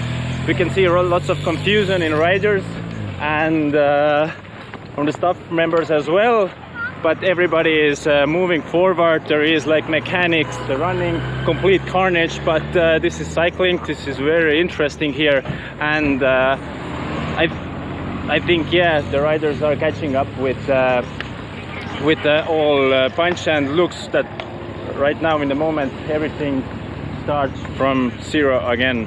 Thank you from the middle of the action.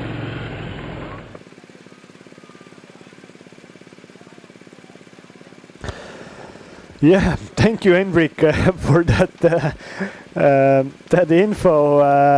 As you can see, Henrik didn't have a lot of info also from the race. It is complete carnage.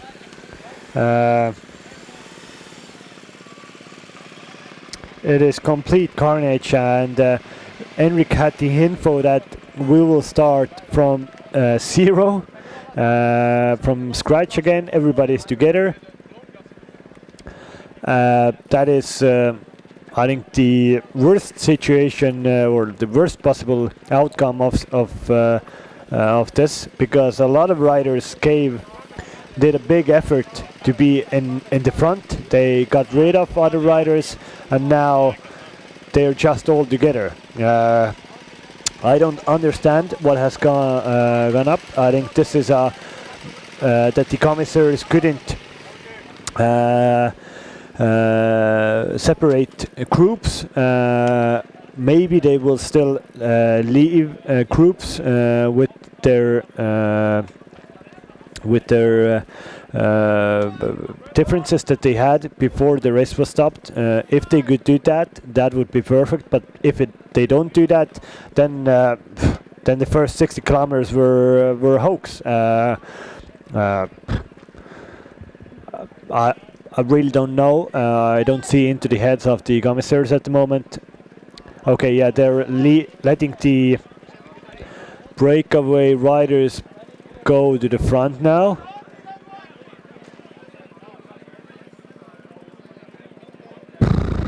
Yeah, maybe they can separate the breakaway and the peloton, but if they only do that, then it is so unfair about the first part of the peloton and the second part of the peloton that they had. Some big discussions from the Galvras riders with the commissars. Well, yeah, let's just see what will happen here. This is cycling. as I started this morning, this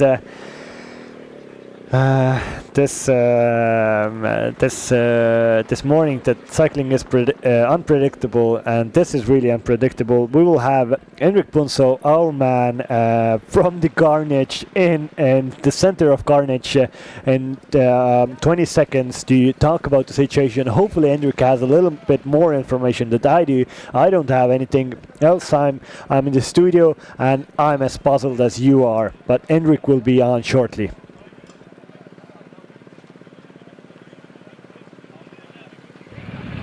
So yeah, I'm in second start of this stage. I got confirmation that the pause was because of the crash. The main judge made a decision that we're gonna restart the situation, and now we can see here just 100 meters after the end of the gravel section, the riders are getting ready to go again and start this race all over again. Usually it looks like everybody is quite good mood, and I hope that all the people involved in the crash are also good. Thank you.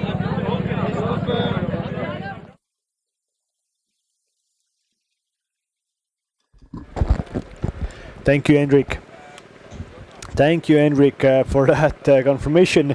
You summed it up pretty well, that this is now second start of stage 2, Baltic Chain Tour 2022. He said that the mood is good, but I can see into a lot of faces here that the mood actually isn't very good, because still crashes happen in cycling. It's a part of the sport, and I don't know if it didn't look that nobody was like real in a critical situation in the crash. Hopefully nobody isn't. If somebody is, then I'm really doing speculations, but if there wasn't, then I don't really understand why they had to stop a race because of a crash. The crash affected 20 riders, not more. 70 riders weren't affected. And after the crash, there were riders going. It was a race situation. After the crash, there was 5 kilometers of full-on racing. Some riders last time there, some riders came time there. If you would have stopped the race, you should have stopped the race right the next second of the crash, if you saw that it was so difficult, not after 5 kilometers when these guys raced. So but still, I really don't understand the commissioner's decision, but probably there is some kind of a proper explanation why it has been stopped. For me, from this nice breeze studio, it looks like it was a very wrong decision. A lot of riders are still puzzled.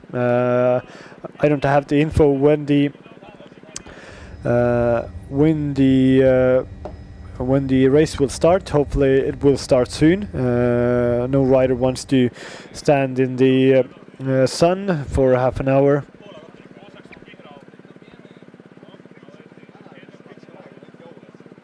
Yeah, here is Gert Kivistik from the Peloton cycling team. They are discussing also why such a decision has been made.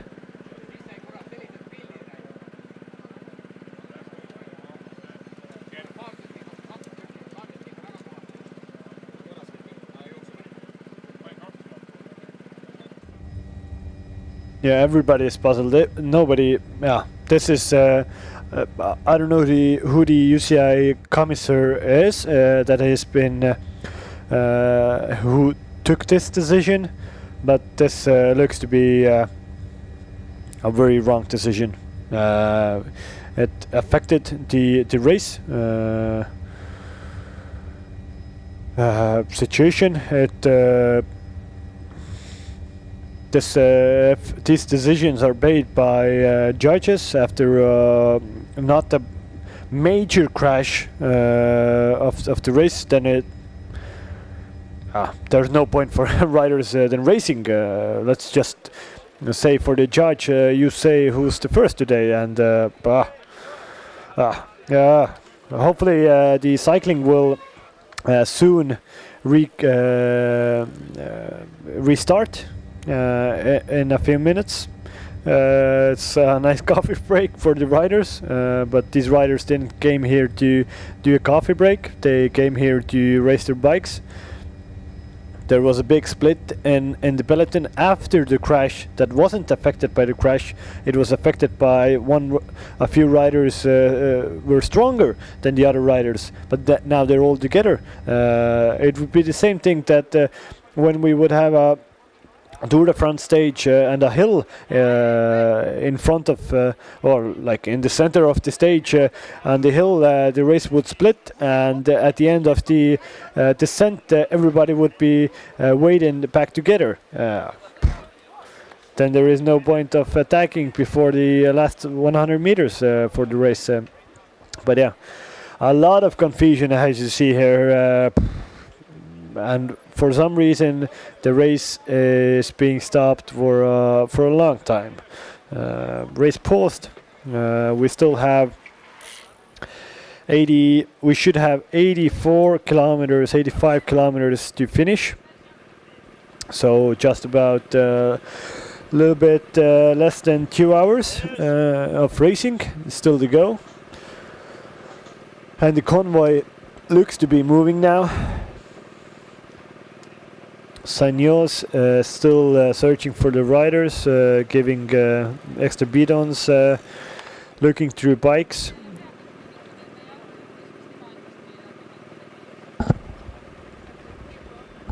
Race paused, but yeah, you could see at the front that some cars are moving. The commissars, the police cars are moving.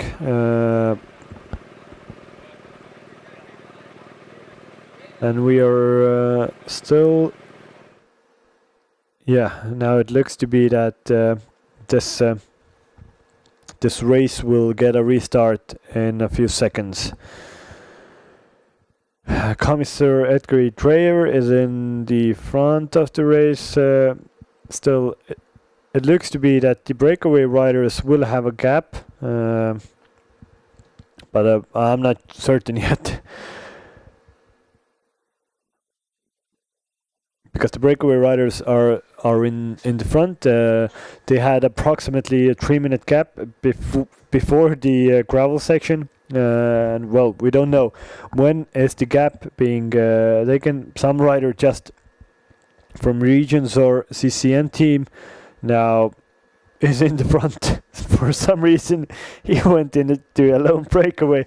This is bizarre. I don't like this. I like racing bikes. I like looking at race bikes being racing, and this is not bike racing. Hopefully we can restart in a few seconds. Oh, this is not nice, of course, for 82, a Latvian rider.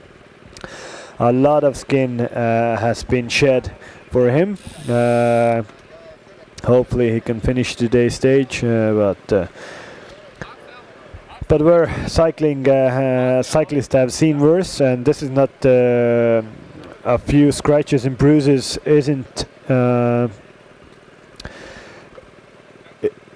a reason to stop the race. This is part of cycling. Everybody knows this. Everybody takes into account that they might fall at some point, and I would say that every cyclist, every proper cyclist will fall at some point in their career.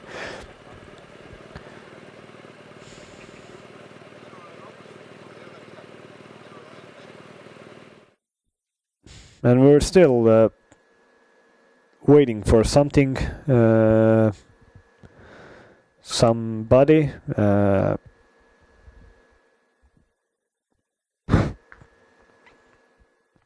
Yeah, if you have just joined us, then you're looking at the Baltic Chain Tour 2022, Stage 2, starting from Jelgava. We are heading to Sigulda in Latvia.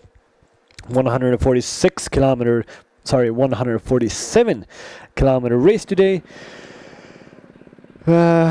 We had a gravel section with 91 kilometers. Comment the situation. Bad. I don't have any comments. I had 2 punctures, so I'm lucky that they stopped the race. But I don't know, I think the leader also punctured, so I don't know. Some say one thing, the others say other things, so one are against it, one are, agree with it, so yeah, I don't know. What is gonna happen now? Bardak. Full gas.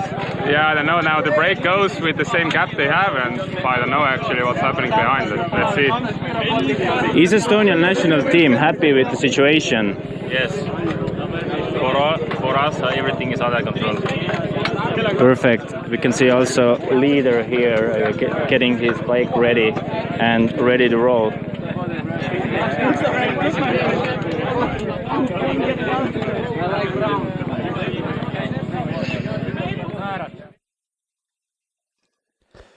And then we had a live interview from our on-the-road commentator Enrik Punso. He did the interview with the Peloton cycling team rider Oskar Nisu and the Estonian national team rider Martin Laas. Asked about the situation. Everybody's confused, but as Oskar told, some are in a better situation. Oskar had 2 punctures. He now got back to the race. And also the leader, right arm, had a puncture. He is also back in the race now. The situation is very good for him, but there are a lot of other riders who were on the front end of the race. We see a commissar holding up 3 fingers. That should mean that we will recommence the race in 3 minutes. Hopefully that is the case. Oskar Nisu from Peloton said that they have the understanding that the breakaway will have a gap.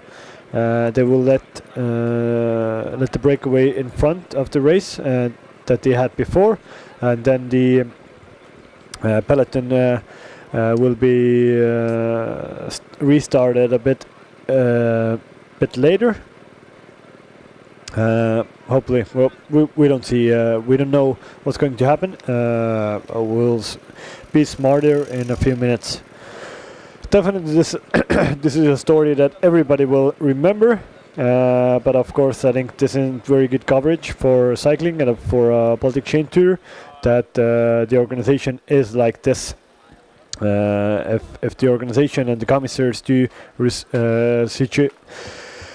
take the decisions like this, then I don't know why a respected team should come to this race next year. So hopefully this is well sorted and well communicated after the stage why this has been a decision like this was done. Why was it good? Why was it? Why? Yeah, just a lot of questions. Hopefully everything will be answered after the race. If it wouldn't be, then yeah, definitely a lot of confused people and a lot of unhappy people. But we should have the start soon.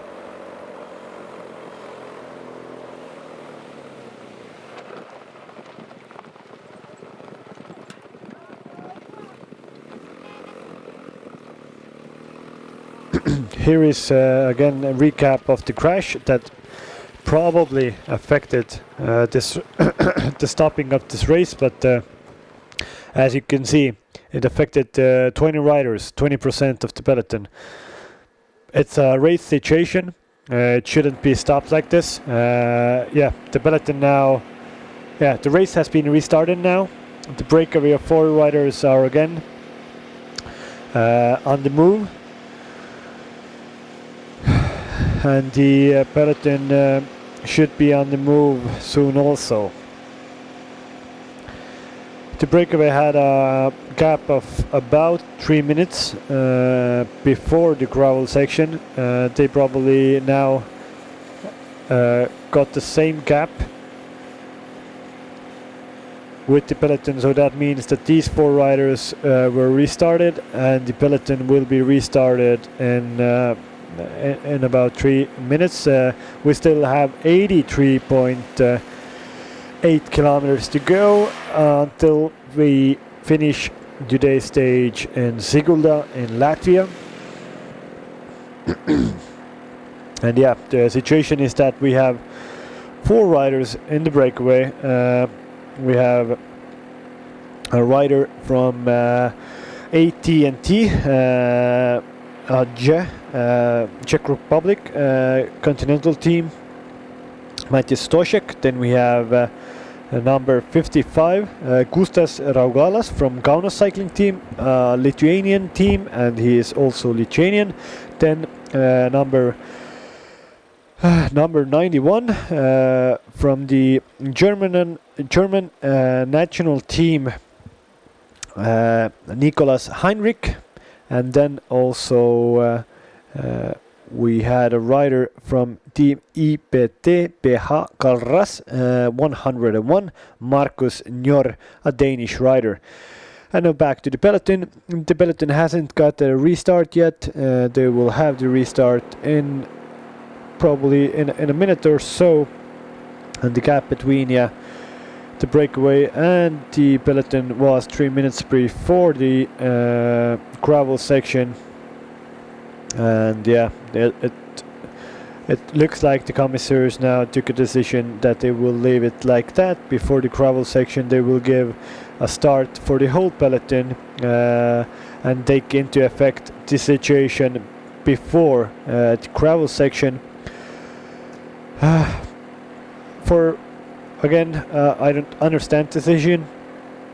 If the commissaires are afraid of crashes and punctures on a gravel section, then they shouldn't put a gravel section into a race profile, into a race route. This is, in my opinion, a very bad situation for the whole peloton here, for the whole 95 riders. They have come into here knowing that there is a gravel section and they wanted to race. And after the start of the gravel section, there were race situations. There were there is some info now that 4 or 5 riders were taken to an ambulance, and the race was stopped to wait any free ambulances. So that explains the situation, that they had to wait for the ambulances for the riders. Still, there's a lot of confusion over here. Hopefully everybody who is taken into the hospital are all right, and they don't have any major injuries to them. Yeah, but the race has restarted. 82 kilometers to go. The difference between the peloton and a 4-rider breakaway group is 3 minutes 22 seconds. We still have one intermediate sprint coming 60 kilometers time, 22 kilometers before the finish. The finish is in Sigulda, a very nice town in Latvia. If you visit Latvia, Sigulda is one of the places to definitely go. Has some spectators on the side of the road. Probably some car drivers that were forced to stop because of the race.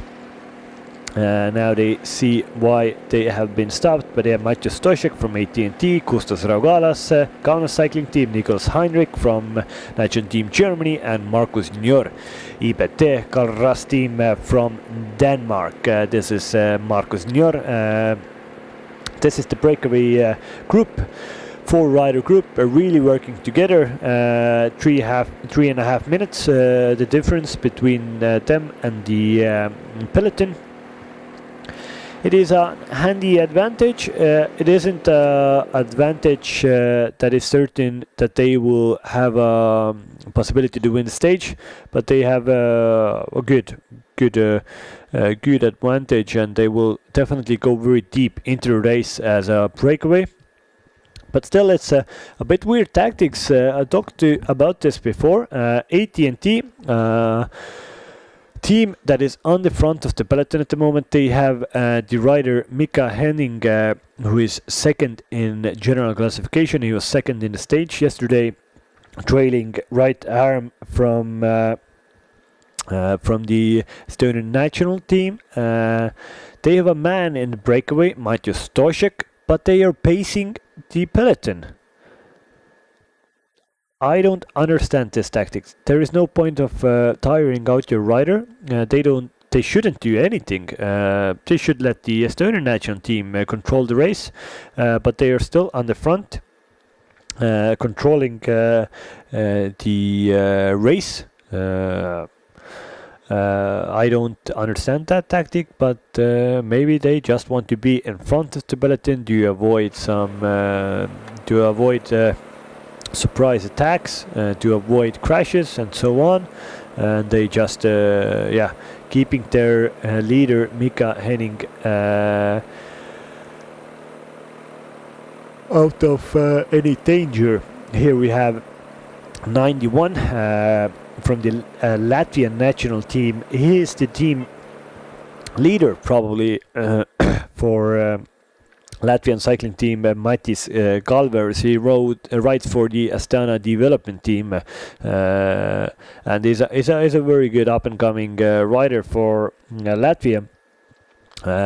Unfortunately, he missed the split yesterday. He wasn't in the first 21 riders that went off into the breakaway, but they will definitely try to get something off today, because the Latvian national team is on the home soil.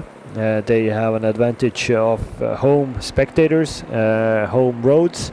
They know these roads. They definitely know the run into Sigulda, and probably they will try to be in a very good situation to race for a high position in the stage today. But we will have a short commercial break now. Soon we will be back with Baltic Chain Tour Stage 2.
Give me the mountains and bubbly streams, the flowers swaying in the summer breeze, the butterflies, birds and bees. That's the rolling life for me.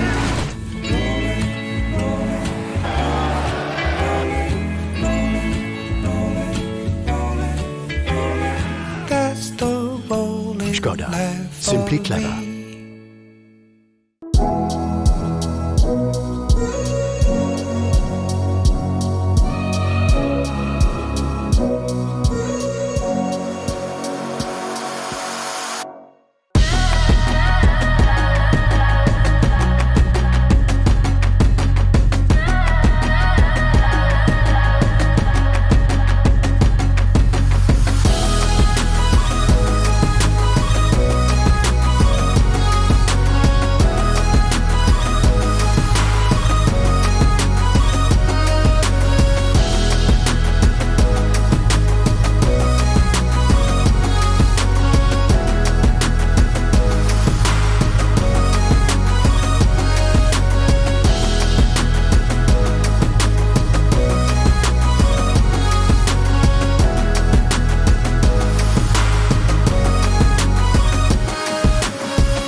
Hello, we're back with the live feed of Baltic Chain Tour 2022, Stage 2. The situation on the road is that we had a big crash on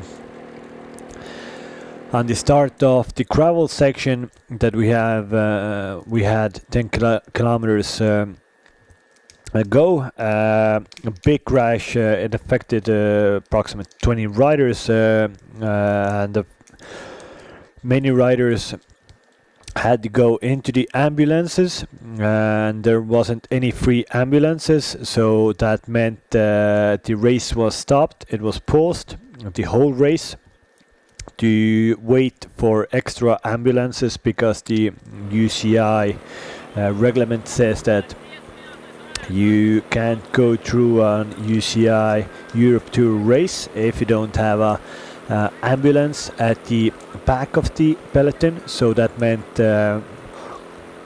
if the ambulances go, take a rider to the hospital, that some ambulance has to stay with the peloton in a case when there is another crash in the race. So that was the situation. The race was stopped for approximately 10 minutes. The race got underway again after the gravel section, and the situation was that the commissar's decision was that they take the time difference that the peloton and the breakaway group had before the gravel section. So they had approximately 4-minute advantage, the 4-rider breakaway group, and they got a 4-minute advantage when the race was restarted. But the peloton, there were some splits in the gravel section, but the peloton started all together. So yeah, that makes the situation on the road. We have 75 kilometers to go. Here on the screen you can see the peloton controlled by AT&T and the Estonian National Cycling Team. And you have 5 minutes off the road, a 4-rider breakaway of Matthias Staszek from AT&T, Nicholas Heinrich from National Team in Germany, Kaunas rider, and Danish Carl Ross rider. 4 riders here. They have a difference between the peloton 5 minutes. Leading group is really doing very good cooperation between these 4 riders. The race is pretty straightforward from here to the finish. We will finish in a town called Sigulda. We will have one more intermediate sprint in Maltpils. We had 2 intermediate sprints before this today. Both of them were won by Matthias Stoschek from AT&T, a German rider. Not a German rider, Czech rider riding for the Czech team. He's now virtual leader for the most active rider jersey. Yesterday we had a breakaway of 21 riders that got an advantage of more than 11 minutes. And in the breakaway there are no riders who were in the front of the race yesterday, so these 4 riders that are on the front of the race, these are not the problem for the general classification. They are here searching for a stage win, and it looks like they have a pretty good chance to really chase for a stage win, because a 72 kilometer still to go, and 5 minutes. I think there's a very high possibility for now that these 4 riders will contest the final stage, not the final stage today, but the final stage finish today in Sigulda. We still have in this tour, it's a 4-stage tour. We started yesterday in Lithuania, near Banevežys. Now today we are in Latvia, starting from Jelgava to Sigulda. Tomorrow we have a nice stage in Estonia, from Tartu to Valga, and then the race finishes with a very long stage, more than 200 kilometers, on Sunday from Kuremaa to the Estonian capital Tallinn. Here we have Uno X rider number 5, Torstein Dran, Norwegian rider. There, one rider, number 1, Markus Sander Hansen, who was he came into this race of one of the riders to look at from the UNX their development team. He unfortunately had a really nasty crash in the start of the gravel section, and he was one of those riders who was taken away by an ambulance. But hopefully Markus Sander Hansen, a Danish rider riding for the Norwegian team, he didn't suffer any bad injuries, and hopefully he can get back racing and back training soon. But unfortunately, with the last info is that he has abandoned the race. Here we saw a nice flag on that countryside. It was a very nice red and white flag of Latvia. A nice country in the Baltics. It is in the center of the Baltics. It is cornered by, from the north of in the north there is Estonia, and in the south is Latvia, sorry, the Lithuania. So Latvia is in the center of the Baltic states. But still, AT&T, Czech Republic continental team, AT&T Investments is on the front of the race, controlling the race, really riding a very modest tempo. As you can see, the rider on the front is, it shows that he is not making a real effort at the moment, and the riders at the back of the peloton seem to be not in any difficulty, and the gap between the breakaway riders and the peloton is just increasing and increasing. It is already 6 minutes between these 4 riders and the peloton, 70 kilometers to go. It looks to be that the win for today's stage will come from this 4-rider breakaway, and 101 Nicolas Markus Njör, sorry, not Nicolas, no not every Danish guy is called Nicholas, but Markus Nier, 101, is definitely one of the riders to watch from this breakaway group.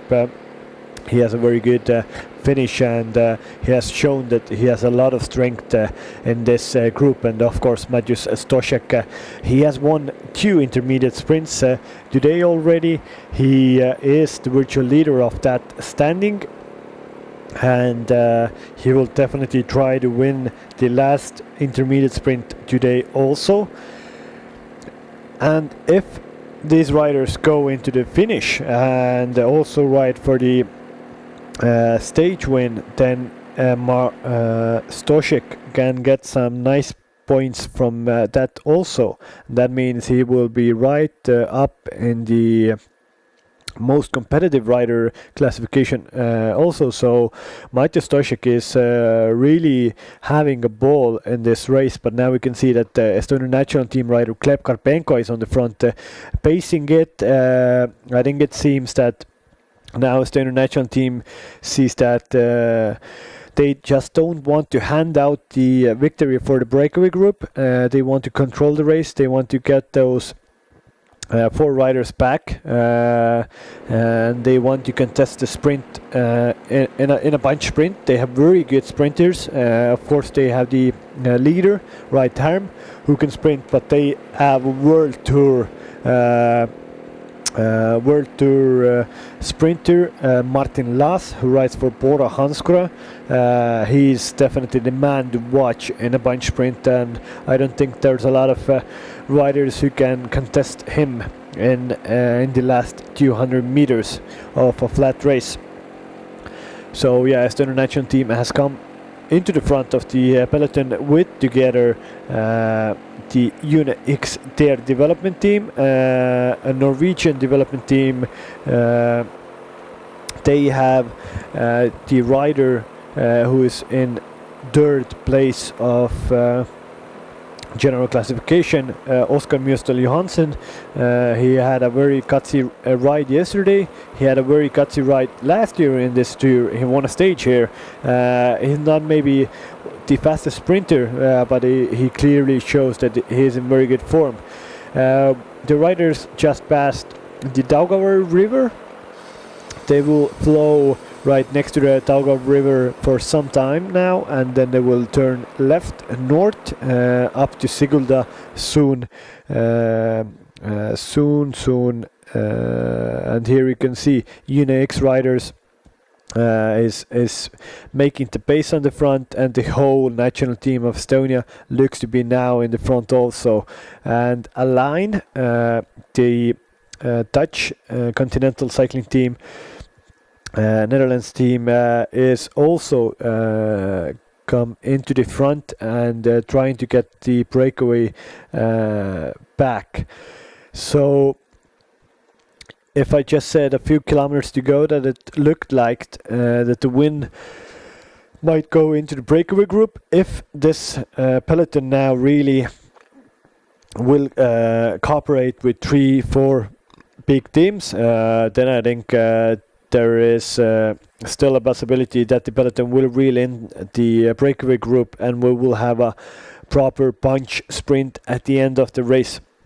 The bunch sprint for today is it has a slight uphill drag, but I think it's nothing that any good sprinter in this race couldn't do today.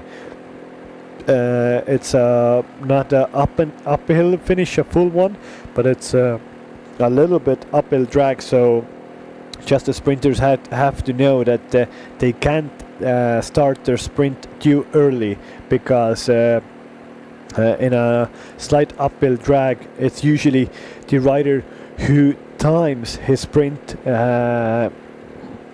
best will win the stage. So but definitely every rider has with their director sportive, they have gone through the route legend, the route map, and they know what's going to be in front of them at the end of the stage. But this 4-rider breakaway is really doing very good cooperation. They have to do this. There's the only possibility to get into the finish and have a chance to win or contest a stage win. Cycling is a fun sport in that way, that it's a team sport, and right on the start line you have teams, or like you have every competitor from a different team is your not your enemy, but you have to you want to be better than them, but in a race situation like this, we have 4 riders in front of the race. We have 4 teams there represented: Nitrogen Team Germany, AT&T, the Kaunas cycling team, then the Danish team. They're riders from different teams, but in this situation they are riding as a team. This is a 4-man team at the moment. They are riding for the same cause, to be in front of the race as long as possible, and maybe even contest a win at the end of the race. So yeah, you need allies in different situations of the race to win a race. So it's a fun sport in that way, that every race has like a few smaller races inside of them. There is a race for the intermediate sprint prize, there's race for general classification, there's a race for a stage finish. All those aspects are going on here, so it's a fun sport to watch, and it can be sometimes a bit complicated also if you watch it for the first time,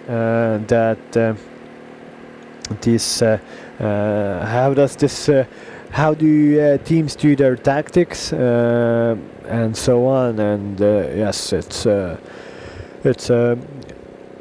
sport that if you first watch, you maybe don't understand it fully, but when times pass and you watch more and more, you get so hanged up on it, because there's so many details in a cycling race that you can watch and that the riders have to think about. It's a sport of very smart men. You don't only need very strong legs, but you have to have the wits, you have to have some kind of character to really race for a win, and you have to be a very intelligent rider, because you have to read the race. How are the other riders going? You have to be at some points a pretty good actor. You can bluff your way into a breakaway, or you can bluff your competitors that you are not doing very good, that they would contribute more, and then you can surprise them at the end of the race. So there's so many aspects going on in a race. It's fun sport to watch, fun sport to do. Here you can see the peloton. These guys are having fun at the moment, also just riding their own pace. National Team Estonia is on the front with Klepa Krepenko. Dutch Align development team is also on the front, doing their pace. And today's finish is in a town called Sigulda. It's located on both sides of the Gauja Valley, so it's a bit harder, or like a bit higher place. Sigulda, it's on top of a little hill, and the locals say that it's one of the most beautiful Latvian towns. Well, you have to look for yourself. We will see some footage of Sigulda at the end of the stage. It is a very nice town, but all like these little towns in Latvia are very nice, worth to visit. Just was this summer in a town called Kuldiga, where there were this Baltic national road championship. Baltic Road National Championships in Guldiga, very nice town, a lot of nice architecture. All the streets pretty much was paved with really nice red stones. So yeah, a majestic city, nice river going through it. Definitely a place to visit also if you are in Latvia. We are not going to the Latvian capital this year, to Riga, but the riders are pretty near Riga at the moment. Here we have some cool cycling fans, local cycling team supporting their riders, Latvian flag and the cycling team jerseys on. It's nice to see a few. Here there's a little target practice at the side of the road where you can throw your bidons or your garbage there. Very nice Dutch from those spectators here. So just giving the riders a little side event of the race today. But here we can see that the number 55 Kaunas cycling team rider Kustas Raugalas isn't doing any work at the moment. He he's letting the other riders go in front of him, and he is not contributing to the effort of this 4-rider breakaway. And this is very bad for the breakaway. If a rider slacks off and he doesn't want to do work, then it will really make an effect of the breakaways cooperation, because nobody wants to drag anybody to the line. If Kustas Raugalas wants to go deep into this race, then he has to start contributing himself in the breakaway. That's the only possibility to get a good result at the end of the stage. But maybe Kustas just took a few turns at the back just to get his little rest to his legs, and then he will go back into the front of the race soon and contribute in the breakaway. Here you can see that Oskar Nisu just also put a hand in front of his face because team cars were passing the peloton to go to the back of the breakaway group to give bidons to the breakaway riders. But when the cars pass on the side of the road, then it takes a lot of stones can go into the race. But here we can see Ampler team knows something that the other teams don't know, and the Estonian national team too. This is a full-on attack from these riders. There might be some crosswinds here. This is the Daugava River section, a lot of open roads, and the Estonian national team and Ampler team have are doing a little acceleration in the bunch, really going for this this race here. Siim Kiskon and Norman Vahtra are on the front. The Ampler team riders, CCN team is here. Few riders from Align, Dutch national team. Then also there look to be a few riders from the Peloton cycling team. Oskar Nisu was definitely there. And here is at the back of the bunch here are a few riders who crashed before. They are just trying to get through the stage to the finish, but this acceleration was very impressive, but it looks to be that there isn't that much wind to play with, and you can do this acceleration when there is very high crosswind. Then you can force and split the gap, split the peloton. But it seems to be that there wasn't just no wind today in Latvia, and that acceleration didn't split the bunch, but it was a very nice effort, very nicely organized by the Estonian team, and also you could see that the full Ampler team was in the front also, that this was definitely coordinated before the stage by the director sportifs, that you have to go in the front in here, do the left turn, and then there might be wind to force a gap between the riders. But it didn't happen this time, but what it did, it took the gap with the breakaway down to 5.5 minutes, 59 kilometers to go. So it's still it affected the bunch in that way, that now it's it really activated the bunch, and I think from here on the bunch will have a very high tempo until the end, because if they want to catch the breakaway group, then they have to ride a very high tempo. Here is the little hill that the breakaway riders came through before. Now the peloton is coming through here, riding proper pace. You can see that at the back of the bunch some riders are already in difficulty. And yeah, Alex Krast's yesterday's 7th man is doing a lot of work today. Actually, he did a lot of work on the gravel section. He's doing a lot of work here, but he's actually one of the 2 guys from the Ampler team that has a possibility to go very high in the general classification.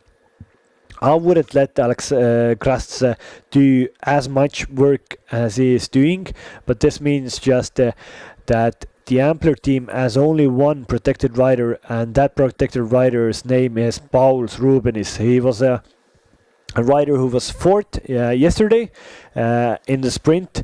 Alex Krast tried leading him out, but they did a miscalculation at the end.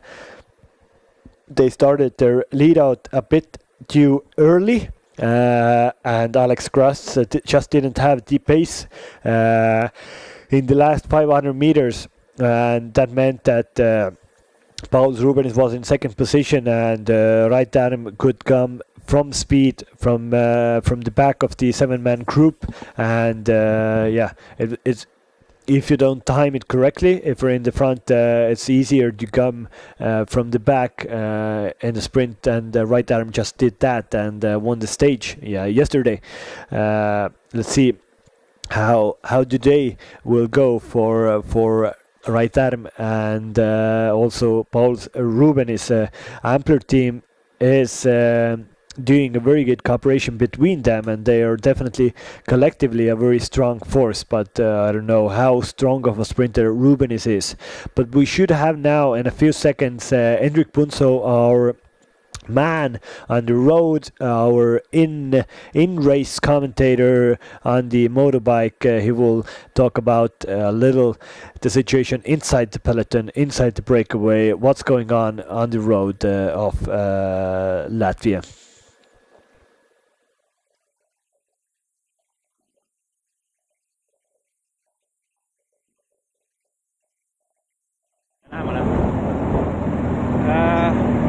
Hi, from here in the middle of Latvia somewhere. I just was with the breakaway bunch there, and then we stopped. I did a little nap there and waited so long until I see the peloton here, which finally has activated itself, because just 10 kilometers ago I was pretty sure that this is how the stage is gonna go, that those 4 guys in the breakaway are gonna take the victory. But now we can see that the Estonian national team is really taking things up, with especially Mihkel Reim initiating one attack there, collective attack with other guys. But here we can see that even right arm is right in front and actually taking even turns. So we can see that there is clearly something on, and Estonian national team doesn't want to just go to finish in situation like this. So yeah, I think it's gonna be interesting other half of the stage as well. Back to you guys.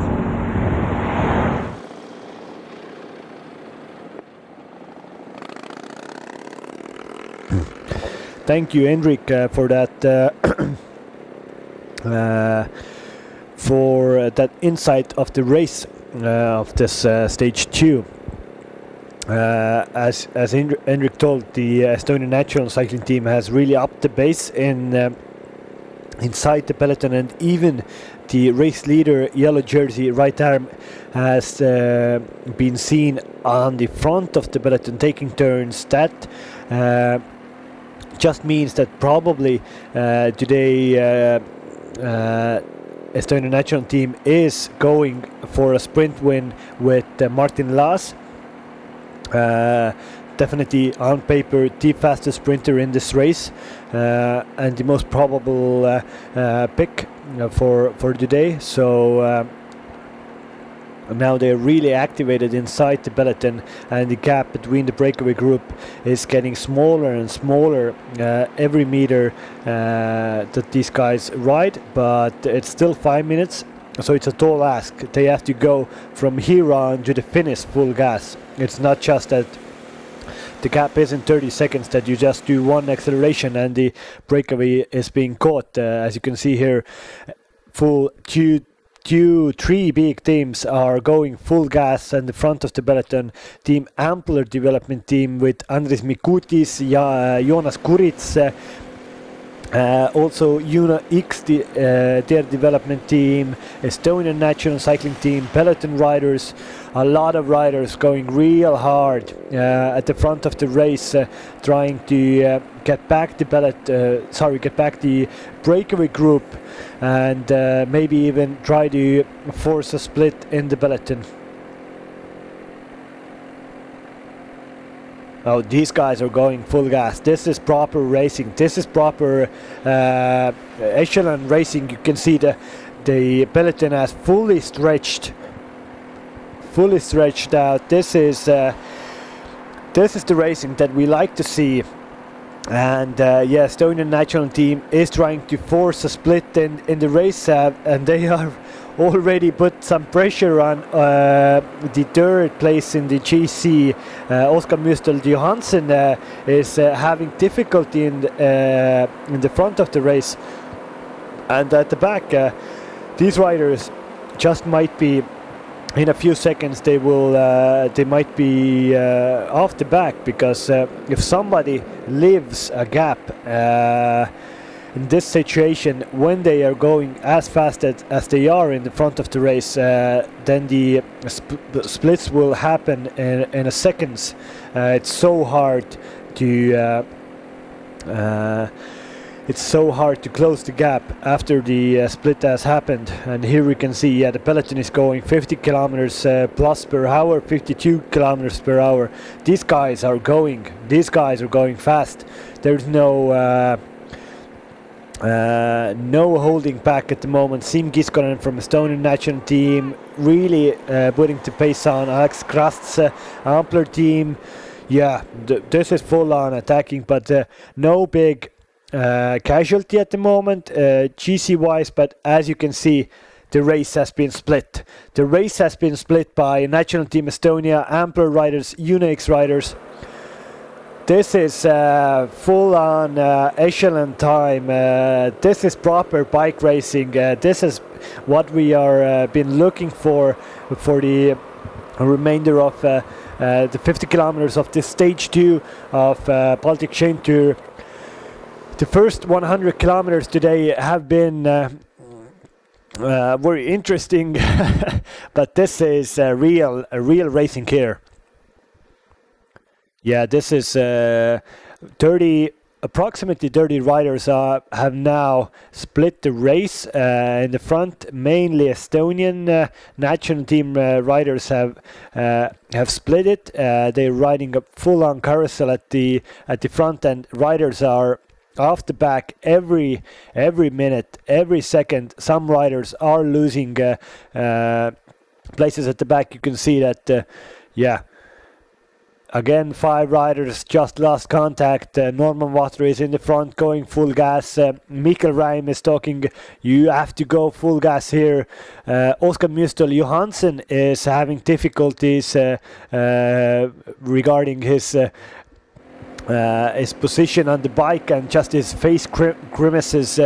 He's really having to dig deep to hold himself in line with the attackers at the moment. This is the breakaway group. They don't know what's going on back there.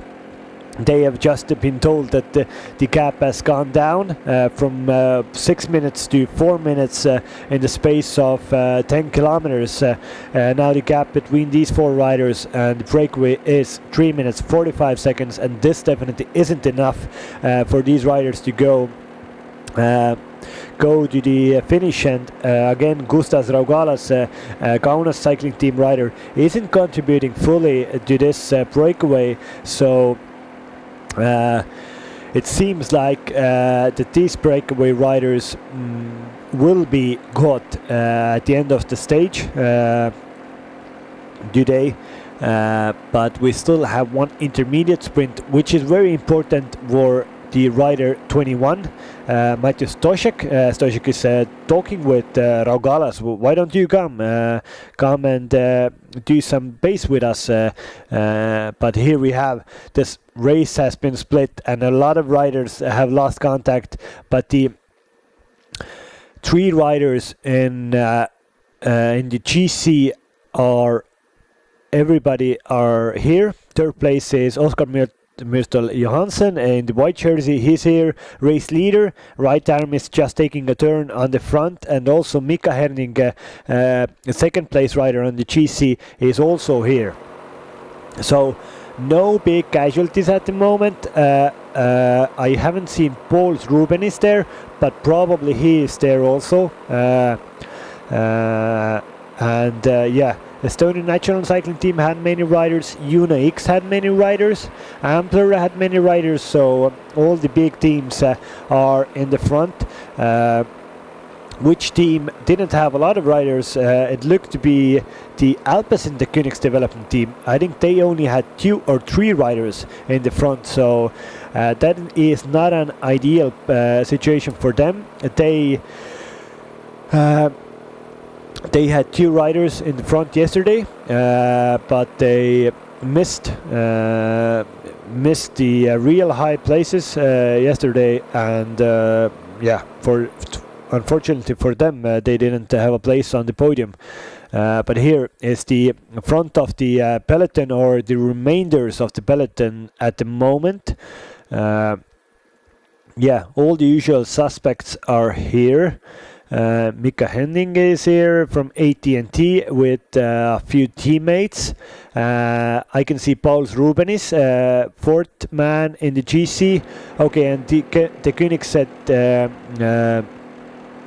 the Alpecin, the Koenigs development team, still had, I think, more riders than 2. I didn't saw them before, but it seemed like they had at least 4 riders. So very good situation for also Alpecin. Unax have riders. Align had a few riders also. AT&T were covered.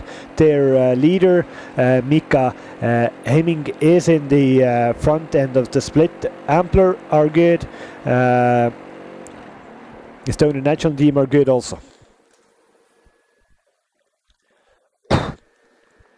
Here is a little recap of situation where there, some kind of a problem for the Danish rider from the IB team, Carl Rust team. Some kind of difficulties for him, and it almost caused a crash.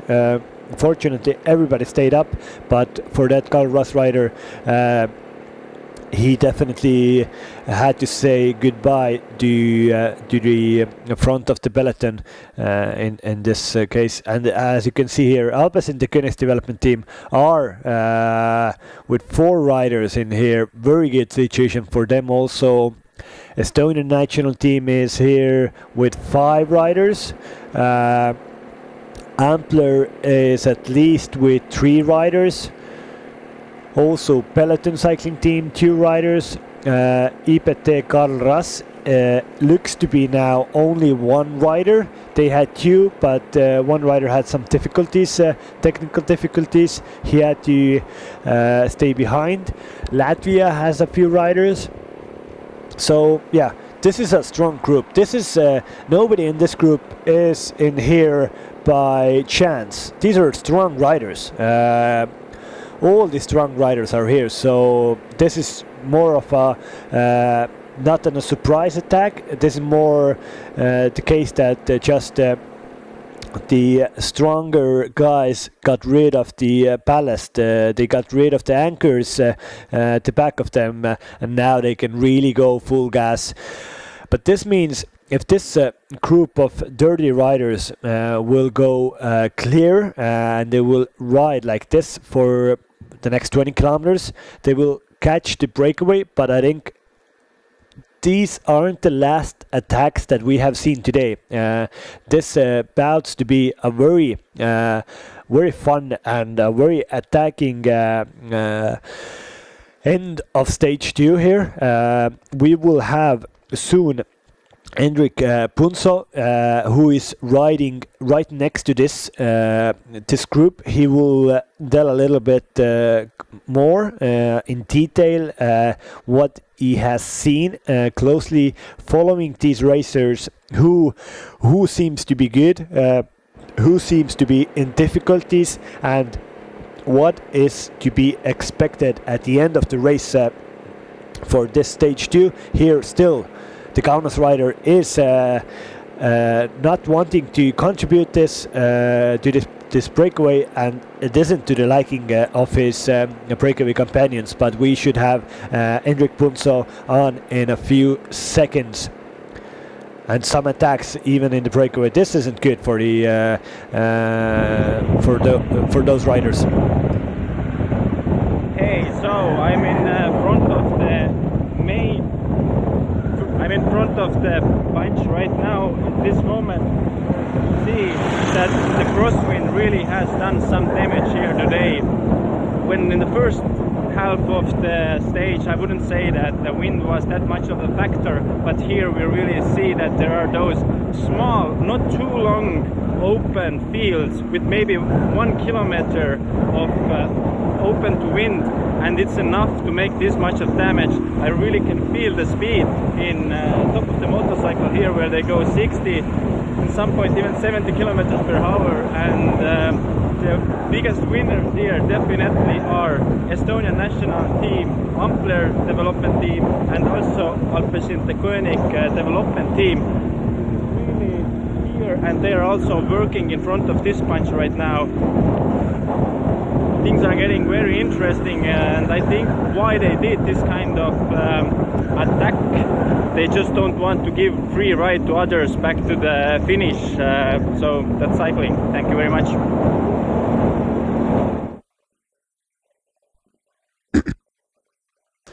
Thank you, Hendrik, for that live commentary from the race. And you could see, the live footage from Hendrik's motorbike was that the wind is really strong, and it is blowing in the right direction, right from the cross tailwind, crosswind for the riders, and this has been a real effect for this race.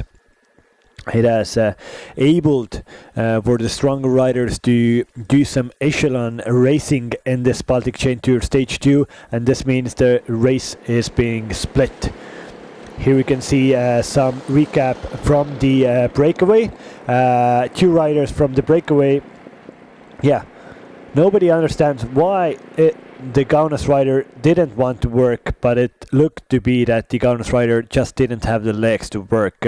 He wasn't bluffing. He just was fully out of energy. We will definitely see the breakaway soon, but it looks to be that only 3 riders are left in front of the race now. But yes, here the riders of the remainder of the peloton, I would say, because you can't really say that this is a big peloton group. This is only 20 plus riders approximately here. The big teams that have won this split is Estonian national team, Alpes in the Königs development team, UNX, and Ampler, and also AT&T. So yeah, all the big teams are represented here. Just now see like the cases that do the big teams want to cooperate? Do they want to go to the finish line with a group like this, or do some riders want to wait for their teammates that are at the back of the race in the other splits to come back to this front, that they can help them? So this is the case that we're wondering at the moment. It looks to be that they want to work together. Estonian national team has contributed 3 riders to the front, and they are really working hard for this group. Unix also 3 riders in the front doing work. So probably I think this group will stick, but you never know. If so many teams are represented here, then there is no point of really going full gas, because you don't take an advantage on anybody because everybody is here. You can just you can go very fast all together, but the point is that maybe you could distance somebody. And here we can, in the breakaway, we can see that just the German national team rider is being distanced, and we only have now 2 riders in front of the race. We have number 21, Mattius Stošek, and also Mattius is riding for AT&T Investments, Czech Republic Continental team. And then we have number 101, Team IPT, PH Kalras rider, Markus Njör, a Danish rider riding for a Danish team. Well, the Danes have had a pretty good season cycling-wise. Markus Njör looks to be in very good form also, and trying to give his team a good result today. The gap has gone down to 2 minutes to 21 seconds. And the 2 riders, the Kaunas cycling team rider and also the German national team rider, should be caught by this group sooner rather than later. And actually, if you could see the composition of this group, one of the bigger losers is actually the German national team. I don't see any German national team riders represented in this group, so that's a big nation that isn't represented in the front of the race, and this is definitely not a very good situation for them, and they are probably one of the main teams that is chasing at the back of the peloton, or the second part of the peloton, third group on the road, to get their riders back into the front, and just to bring the race back together, that their sprinter could have a chance to ride for victory at the end of the race. But yeah, here Markus Njör and also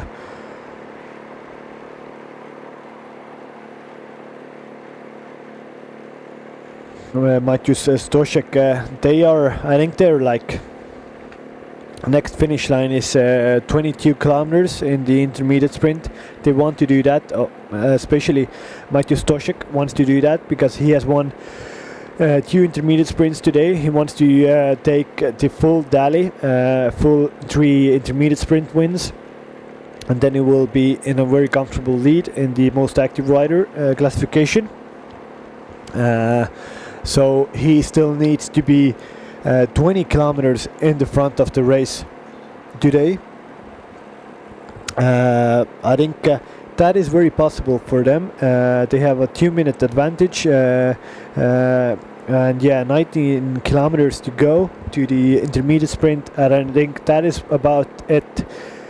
I don't see them really going any further from there. I don't see these guys really going for a stage win because they've been in the front of the race for the whole day, and at the back of the peloton they are going full gas and they are contributing together real nice. So it's a very difficult situation for these 2 riders to go to the front.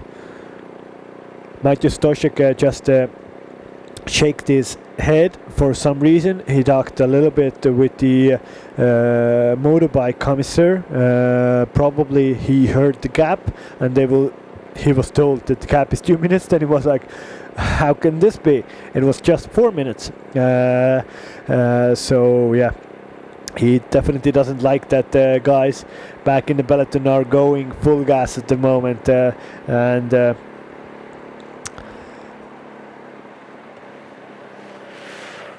and yeah, we will. Yeah, now you can see the Kaunas rider. He was in the breakaway.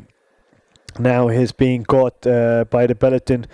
Oscar Nisu at the back has some problems. Now we have riders who are in front of here. Oscar Müstel Johansen, third in GC. Paulus Rubenis from Ampler Team Development Team, fourth in GC. Alex Krast, seventh in GC. Mika Hemming, second in GC from AT&T. Martin Last, National Team Estonia is here. Right arm leader is here. Trodolf Rondhö from Karl Rast team is also in here. So yes, very good riders in front of this race. I think the first rider that isn't here looks to be Mantas Januszkiewicz, who was 6th yesterday. He looks to be the first rider that isn't here. Yeah, Trodolf Rondhö is definitely here. Raim is here. Kivistik is here. So the Kaunas rider looks to be not in this race. So 6th place in the GC is the first rider that isn't here. He's one of the biggest losers at the moment. But all the other top 10 guys are here. So the riders who were in the front yesterday were in the front for a reason, and they are strong, they are in good form, and this today's ride just shows that and confirms that they were really good yesterday and they are just in good form. They just didn't have any.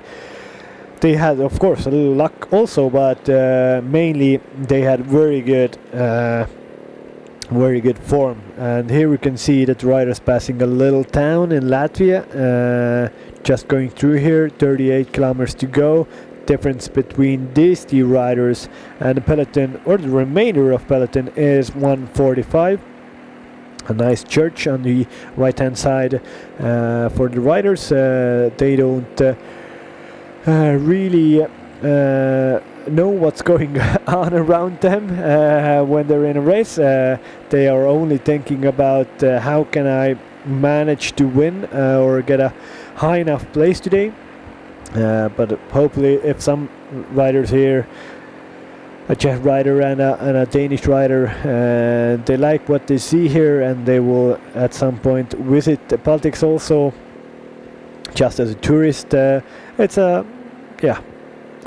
not maybe the first place to visit on your bucket list, but definitely when you come here you won't be disappointed.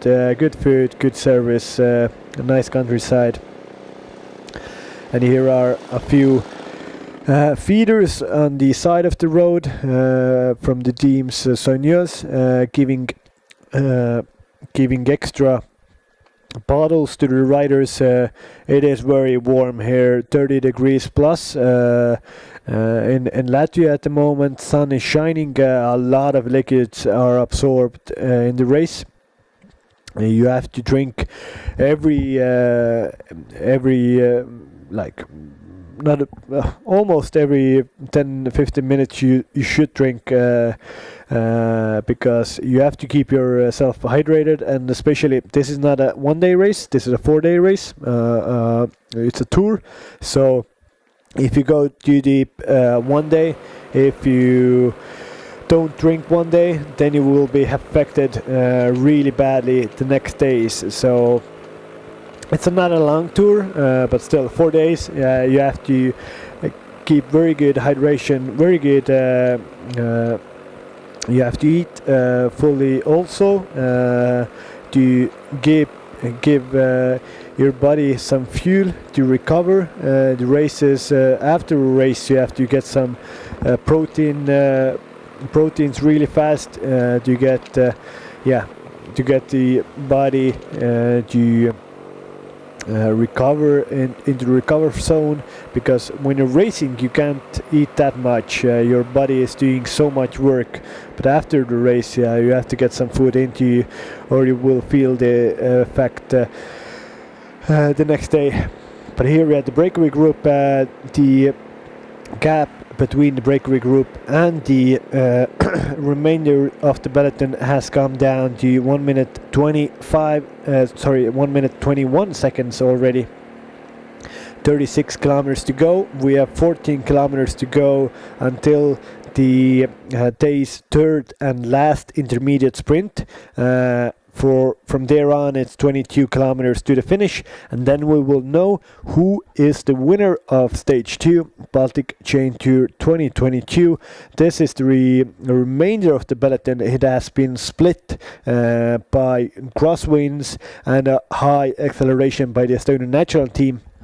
Siim Kiskon and Norman Vahtra are on the front of the race, going full gas. Alpecin team, the Koenigs development team riders are also contributing to the race here. AT&T, also Martins Pluto from Latvian national team is on the front doing his job. A young rider from Latvia, 25-year-old rider, an up-and-coming star. Also, he just did the Munich European Championships for the national team of Latvia. And here we can see Alex Kratz, yesterday's 7th man from Ampere team development team, has gone into the attack. A very interesting situation on the road, and this bodes well for the remainder of 35 kilometers. We will do a short commercial. We'll back soon.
Give me the mountains and bubbly streams, the flowers swaying in a summer breeze, the butterflies, birds and bees. That's the rolling life for me.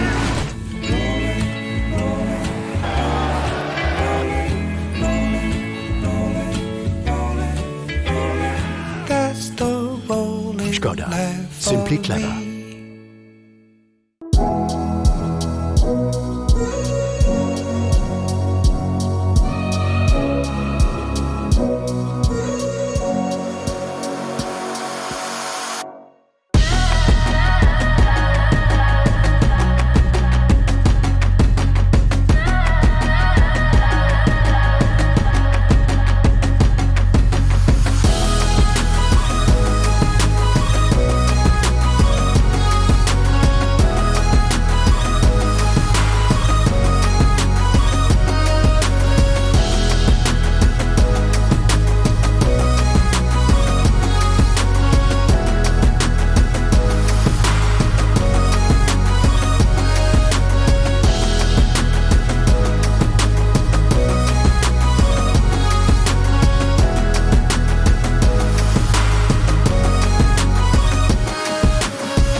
And we're back live in stage 2 Baltic Chain Tour 2022.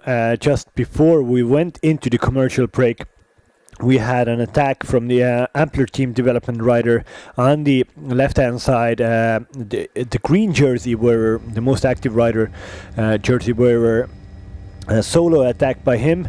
It has been reeled back, and as you can see, two groups on the road have been re-emerged. One group has gained, has come back into this peloton, and now we have approximately 50 riders all together in this race. We still have two riders in the front, Matthias Staszek from AT&T, and a rider, and a Danish rider, 100 and number 101. The gap is 1 minute and 29 seconds. We will have an intermediate sprint in 9 kilometers, 22 kilometers to go, and then after that we will just have the stage finish to look at. Here you can see in the peloton they have taken the foot off the pedal, but there seem to be some attacks. It looked to be one other Ampler rider and maybe a rider from peloton, it looked to be, and also Norman Water trying to cover it. But here, these are the breakaway riders. They have been on the front for the whole day. Number 21 and number 101, Czech Republic continental team and a Danish team rider. They at some point had more than a 6-minute gap on the peloton, but 40-50 kilometers to go. The Estonian national cycling team went full gas in one left-hand corner, and after that there was a lot of crosswinds there, and now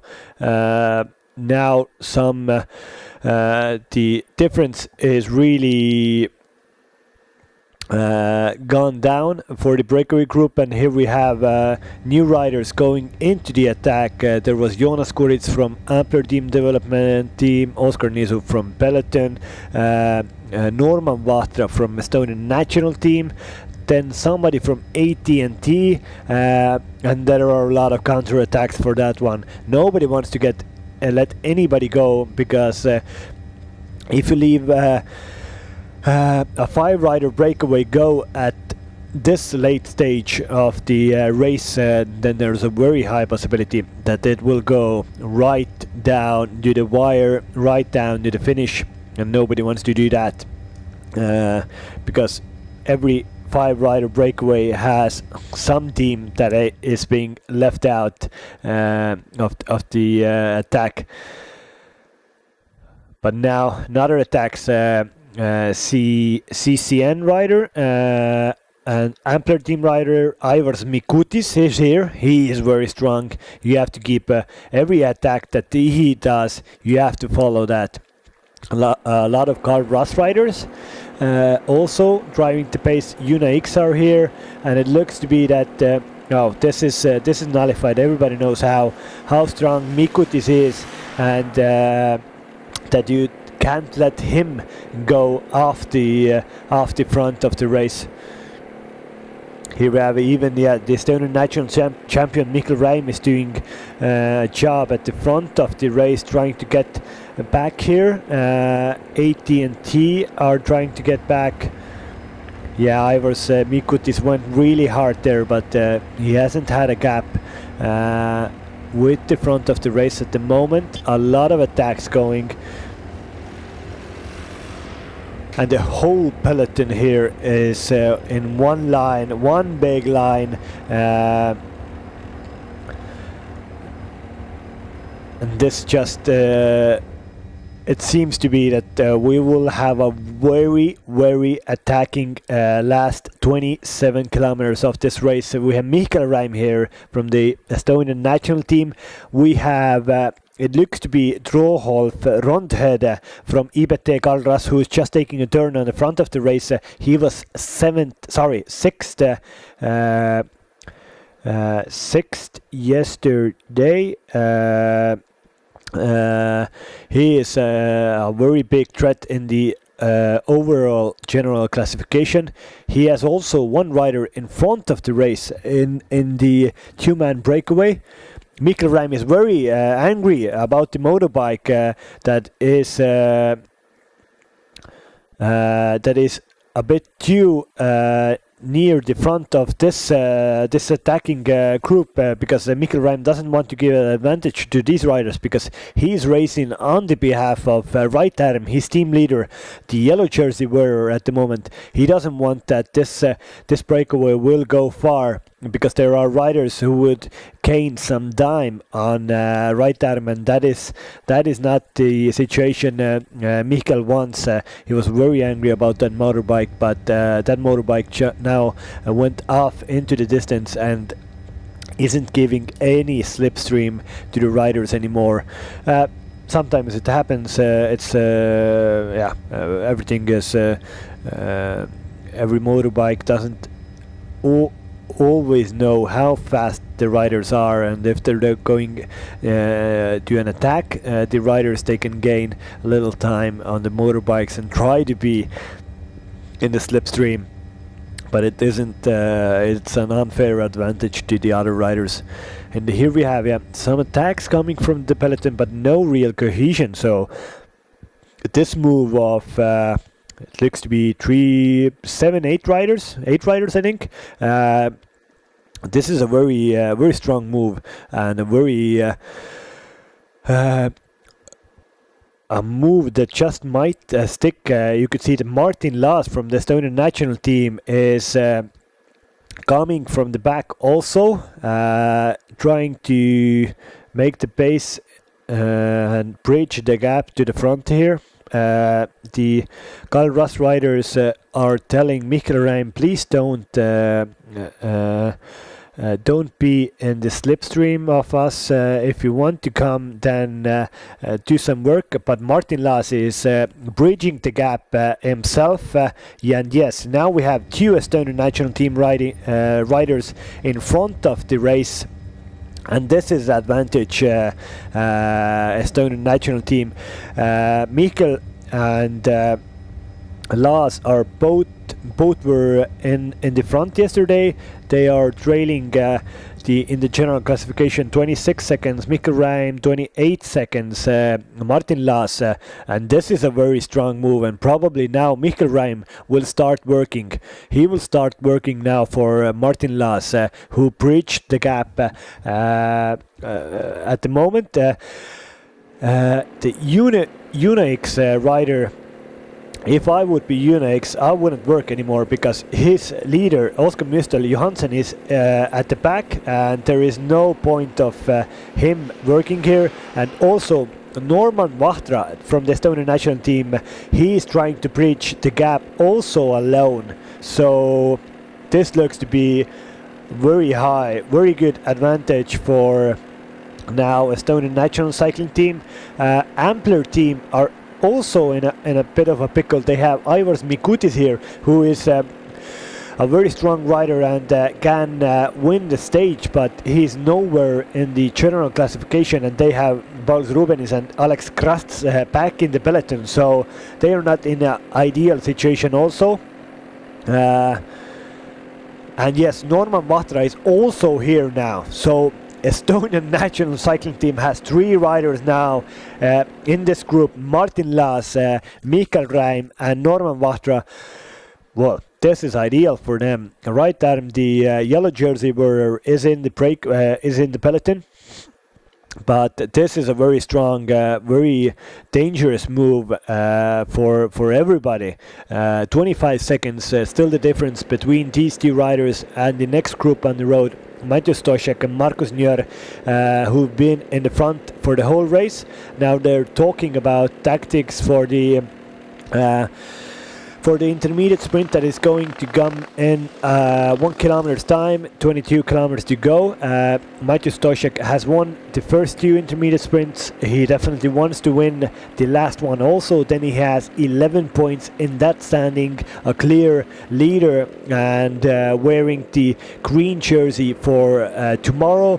And probably he has a very high chance of winning the green jersey fully in this race this year. So Matej Stošek has had a very good day on the front of the peloton. Here we can see 500 meters to go to the intermediate sprint. 3-2-1 bonus seconds, 3-2-1 points in the most active rider and the most competitive rider competition.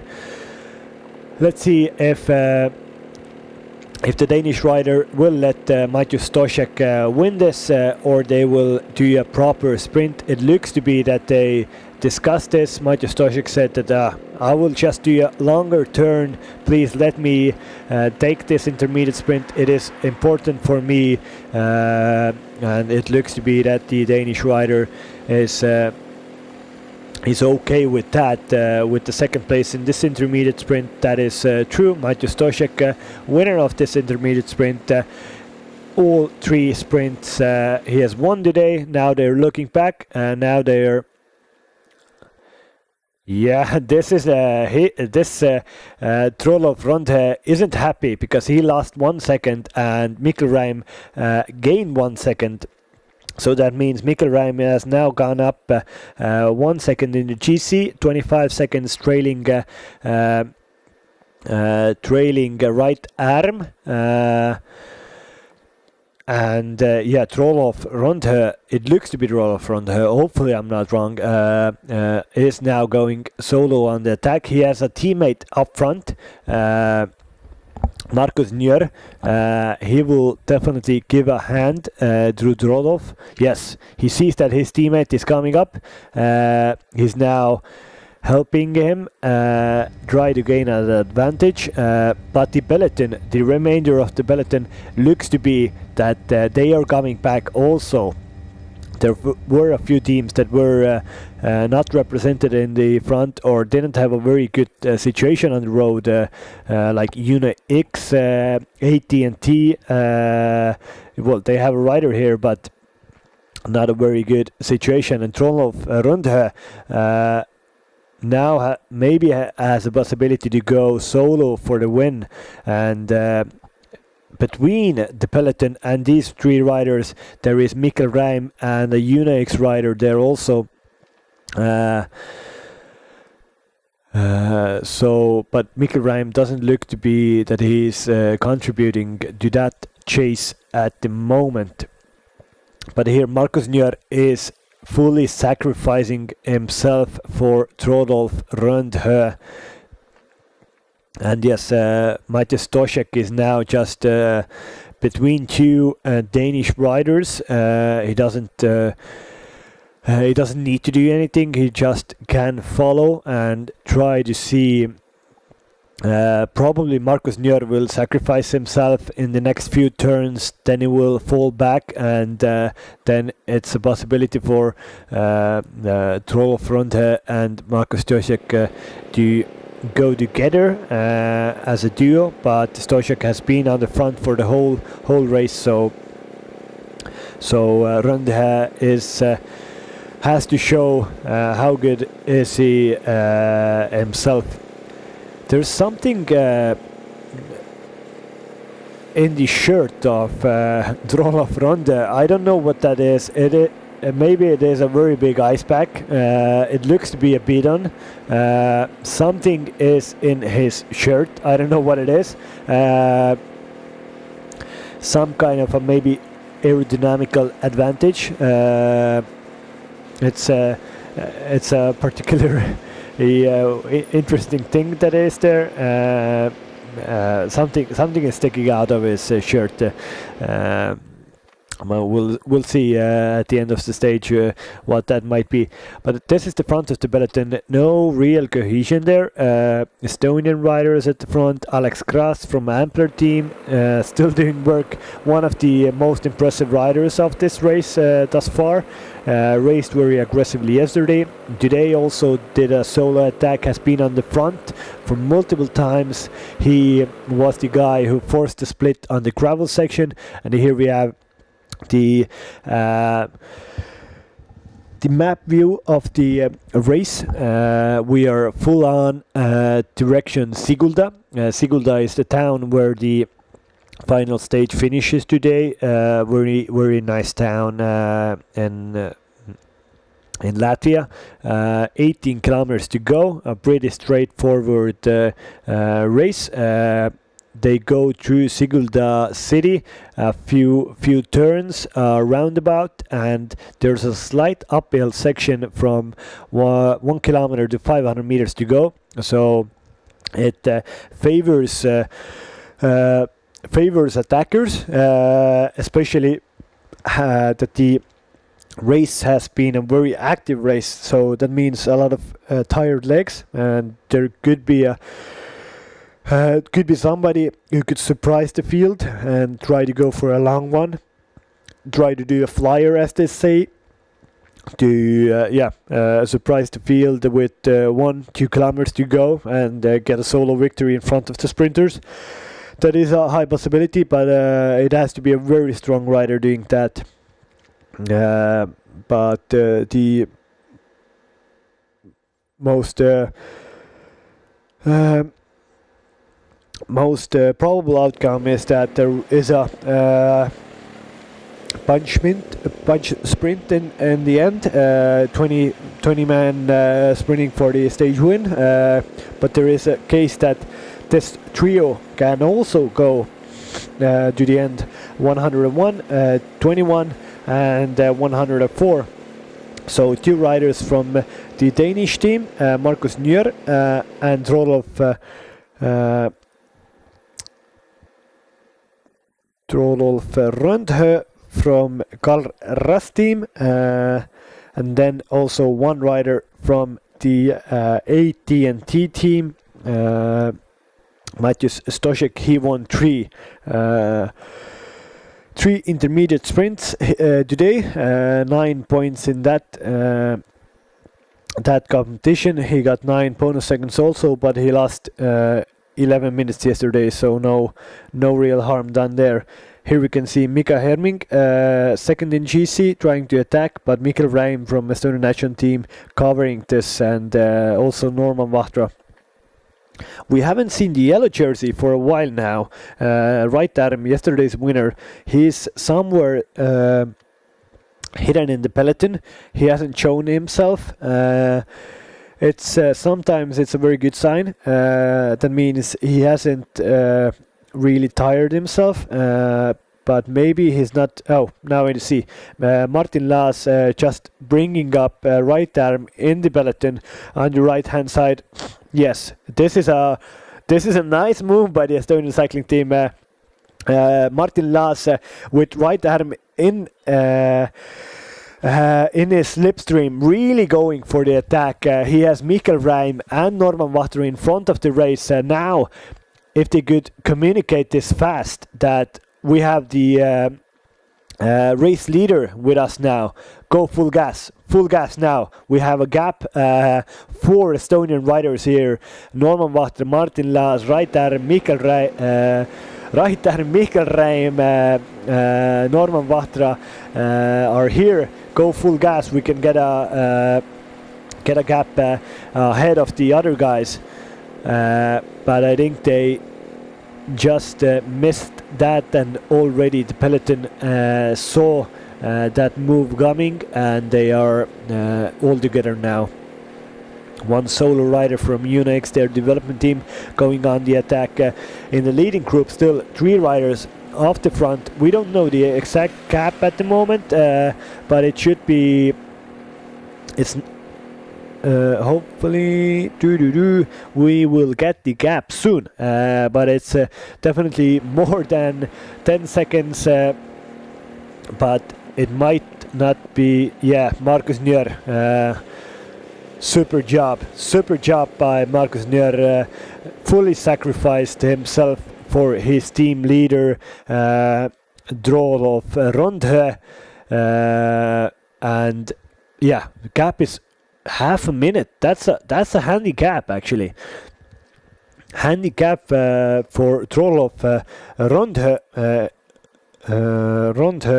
and Markus Zošek, who are on the front of the race at the moment.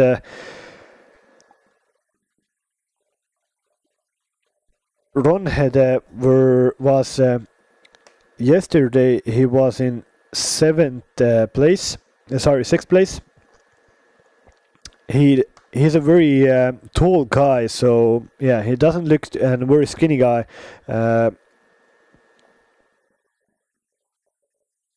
Doesn't look to be a very good sprinter.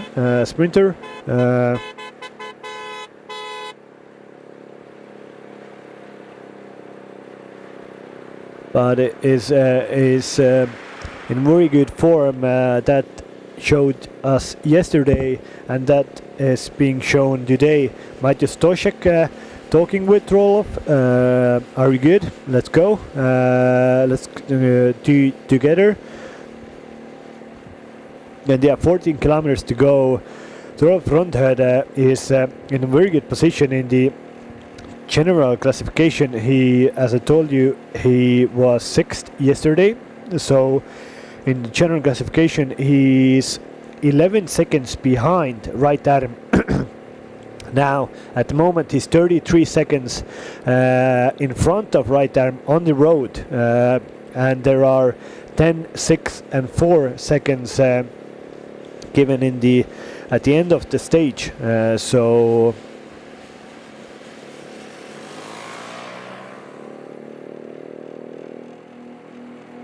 there is a possibility, if this gap stays, that Rondhö can go into the yellow, but that Estonian national cycling team looks to be in full force at the back of the peloton, and they will try to get this gap down as fast as possible to not let not give the yellow jersey away.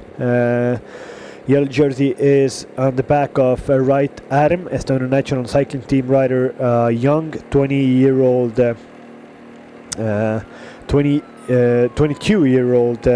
rider from Estonia. He rides every day in Equip Francis Dejeau development team, Groupama Francis Dejeau. He has had some good seasons. He was actually 3rd in GC in 2020 in Baltic Chain Tour, so he has had some good races in this race. Also, he's familiar with the roads, he's familiar with the racing tactics, and he's in a very good situation to try to do a good result also this year. Norman Wachter, Estonian national cycling team, is a bit confused. Why am I the only Estonian on the front? I should have some extra help from the other riders. We have a very dangerous rider off the front, and I'm the only man trying to get him back. Please come and help me. Where is Gleb Karpenko? Where is Mikael Räim? Where is Siim Kiskonen? Norman Vatru can't do this alone because he has done a lot of work today. But it is a very good time trial, and now the gap is already 45 seconds. This looks to be really good for Matthew Stoshak and Rolof Rundhede. Hopefully I'm pronouncing Rundhede right, because Danish names can be a bit difficulty at some point, but here we can see Norman Vatru is left alone on the front of the peloton, and this just is very good advantage for Rolof Rundhede and Matthew Stoshak, who are off the front. Norman Vatru is talking to himself. Why don't I have anybody else here? I need some help. I can't do this alone. But now Gleb Karpenko, Estonian national team rider, is coming to the front. Also Alpes and the Königs riders are coming to the front.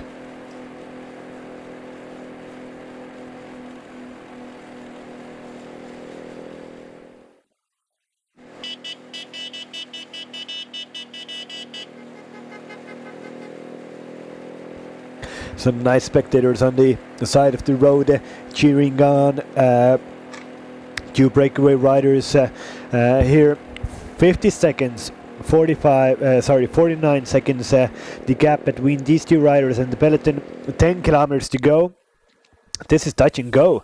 This is advantage breakaway, but now we have Alpes and the Königs riders coming to the front and going full gas, trying to get the breakaway back into reels. And the Estonian national cycling team, national team riders also.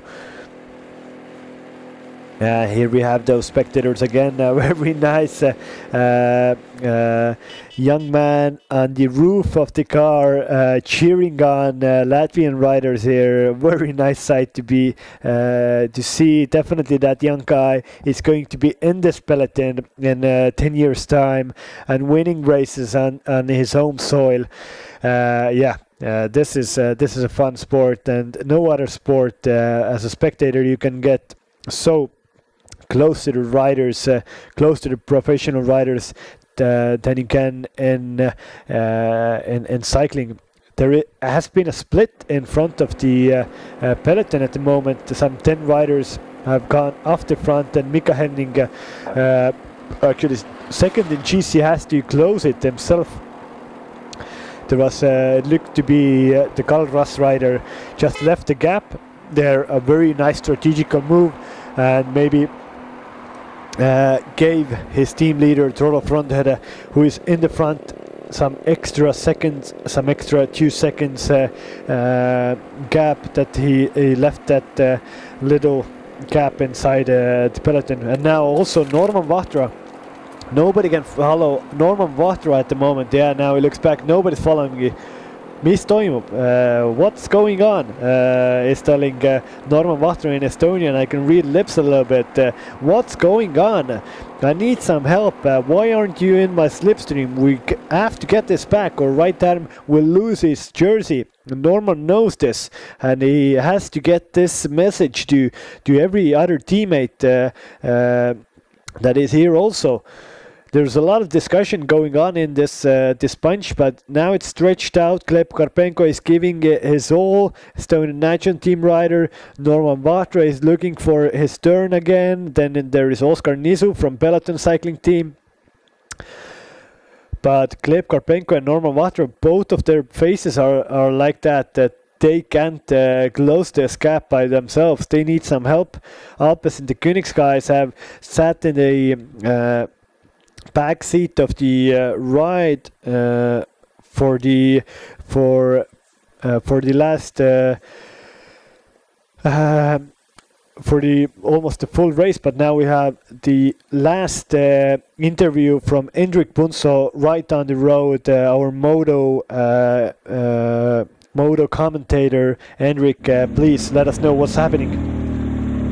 So I am here in Sigulda 500 meters before. I'm here in Sigulda 500 meters before the finish line. We can see that's the most technical thing in today's finish. There is a roundabout right behind me, and this roundabout is gonna be the really deciding who is gonna take it. It looks like that cyclocross guys can almost come over directly, but we'll see how this is gonna be handled. From here it's pretty much straight finish. A little bit of the curve goes to right, I believe, but yeah, roundabout is the word of this finish.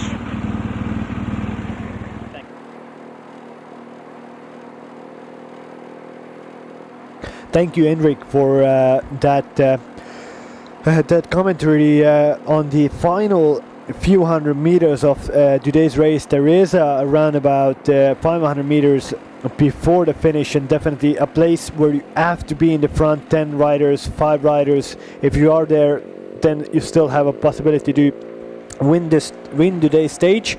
But if you are not there, then it's very hard to have a very high placing in the end of the ride. And also after the roundabout there's a slight right hand bend, so it's good to be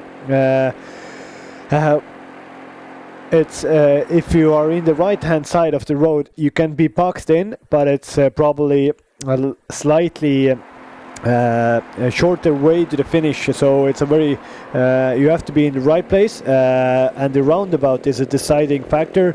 As Hendrik told, maybe some riders will try to go straight over the roundabout. That is a possibility, but it needs some nice biking skills. We'll see if somebody will do that. They will move today. But now we have Alpes in the Koenig's development team riders on the front of the race, really driving the pace, and Siim Kiskonen from Estonian national team is on the front going full gas, and the gap between those two riders and the peloton has gone down to 22 seconds. It looks to be that the winner will come from this peloton, not from the two-man breakaway that we have on the road. Really high pace here, and before the roundabout, 1 kilometer to go to 500 meters to go, there is a slight uphill drag, so that favors strong riders, and it's a good place to do a long sprint. If somebody wants to surprise the peloton, then there is the possibility. But here, Estonian national team riders really going full gas on the front to catch the breakaway. It is 14 seconds, 5 kilometers to go. The peloton should catch the breakaway riders before the finish, and the winner should be from this peloton. 14 seconds, still the gap. It looks to be that the Estonian national team riders are keeping right arm out of difficulty. The lead out looks to be Mikael Räim, Martin Laas, and then right arm, and just at the back of right arm it is yesterday's second place Mika Herming, a German rider who's also second place in the general classification. But Siim Kiskonen on the front, making himself as small as possible, as aerodynamical as possible. 4 kilometers to go. Here are ampler riders now going into the front, also riding the pace. Aivars Mikutis is on the front going full gas. Jonas Kurits is here, Alex Krasts is in a very good position, Andre Roos looks to be in a good position, and also Paul Ruben is yesterday's fourth man, will try to get a bit of a better place than he had yesterday. But yeah, Ivars Mikutis here really going full gas. So this has been stretched. This is really stretching out the field. Pauls Ruben, his Ampler team development rider, is in bit of a contact with Kalvas rider. This is proper racing to win the stage 2 of Baltic Chain Tour 2022. We are now in Sigulda town, a very nice town in Latvia. This is the place to be here. Cycling fans are waiting, and this two-man breakaway is going to be caught in the next few hundred meters. The peloton is going twice as fast as the two riders at the front now. They really upped the pace, and everybody is in one long line here in stage 2 Baltic Chain Tour 2022. 3 kilometers to go. Ivars Mikutis did his job. Norman Vatra is there. I can see Oskar Mjöstol Johansen. He's in very bad position, almost 25 or something position at the road. At the moment, he's in third GC. Mikael Räim, Estonian national champion, is now in the front of the race. Doing job for his team leader, right arm Mikael Räim on the front with Siim Kiskonen and Martin Laas, and right arm in fourth position. Very professional and nice lead out by the Estonian national team Ampler there. Alpes in the Königs guys are a bit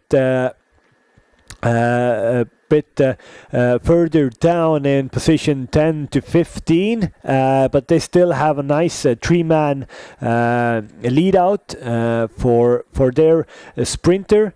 So there should be a very high, very fast punch sprint at the end from Alpes in the Königs guys. They should now try to get to the front because Estonian national team are really pulling it on the front. Mikael Räim, a man who can sprint himself very well, is going on the front now. Ampler team development team Alex Krast is bringing their sprinters to the front.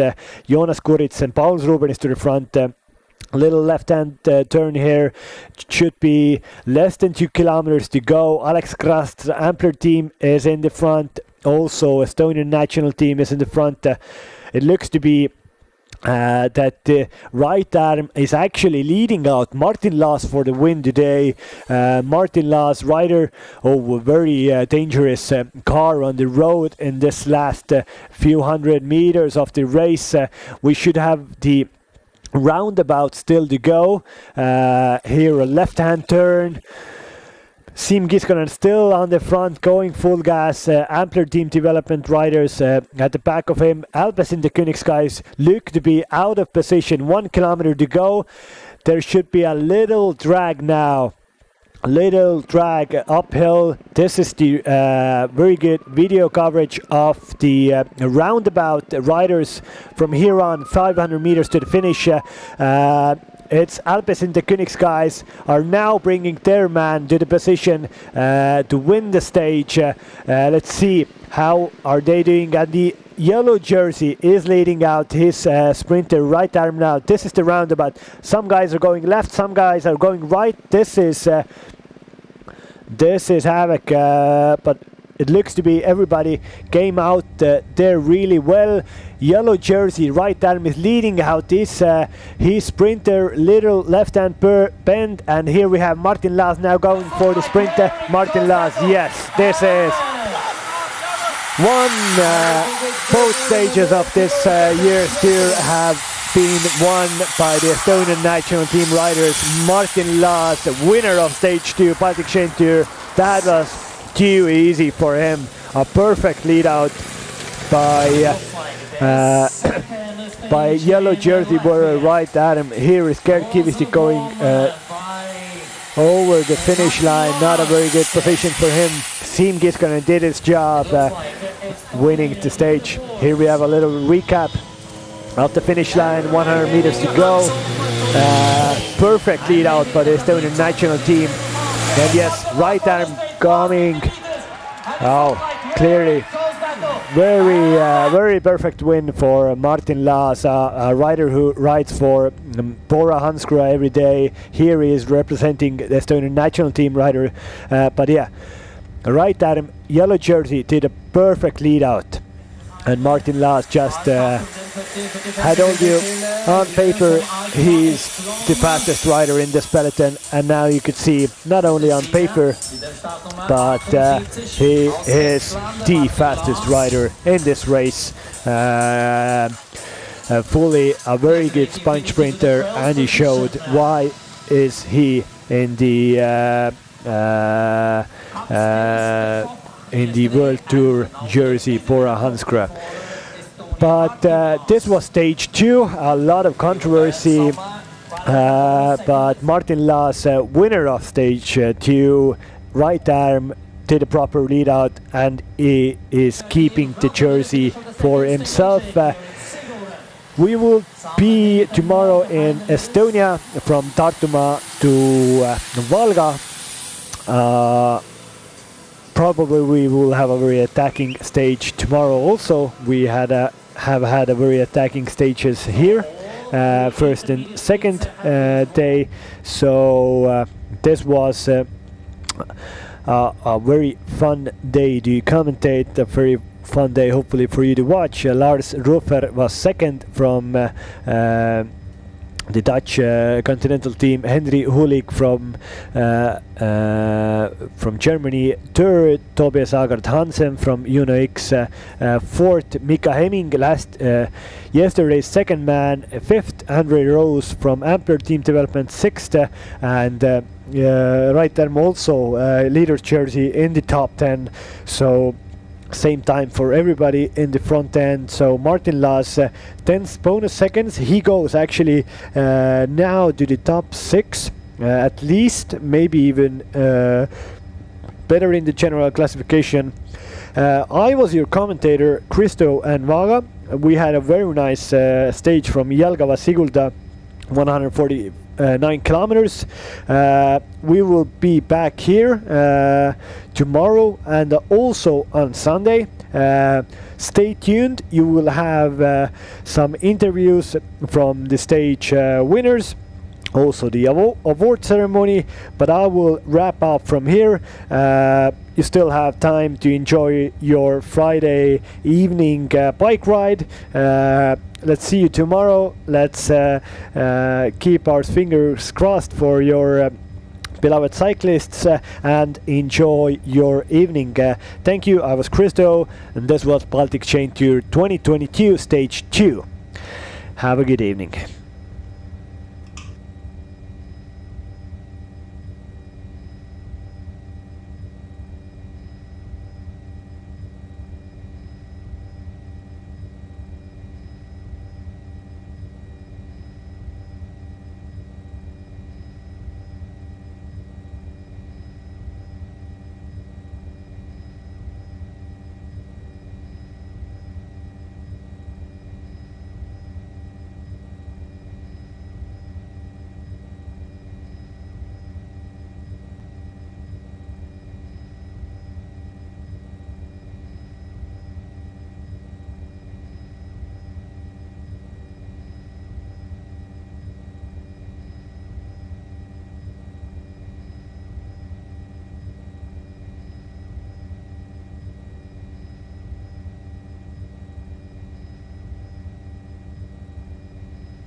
Baltic Chain Tour.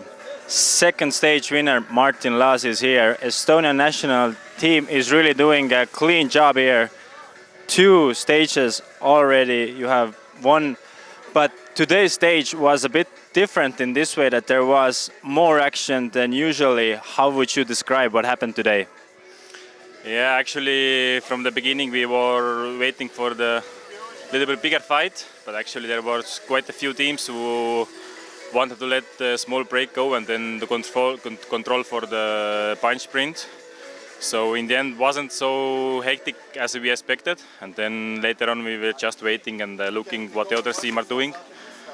And then yeah, we had this gravel section which was a little bit like bad luck for some guys with the punchers, and also I heard there was big crash, so that was neutralized in the end. Then the race came together, and yeah, then like 50 k's to go there was some crosswind section, and there was quite a big action already, but all the main contenders were in front, so nobody really wanted to go full.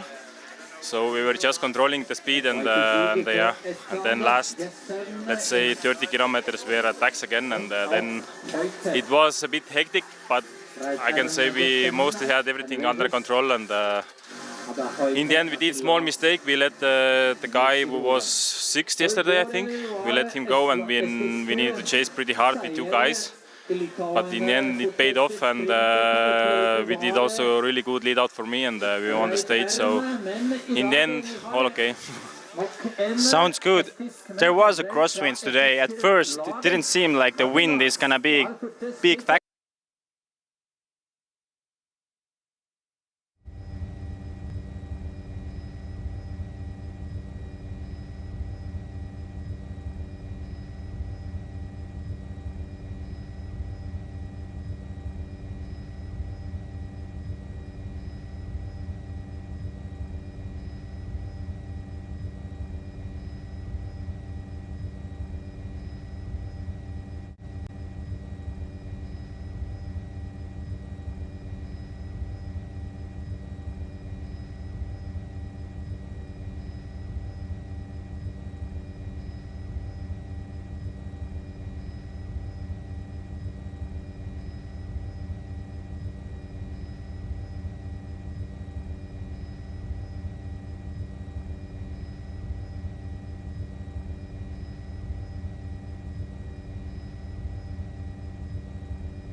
complete top of the intermediate pass. Second up the last final straight, last 50 meters.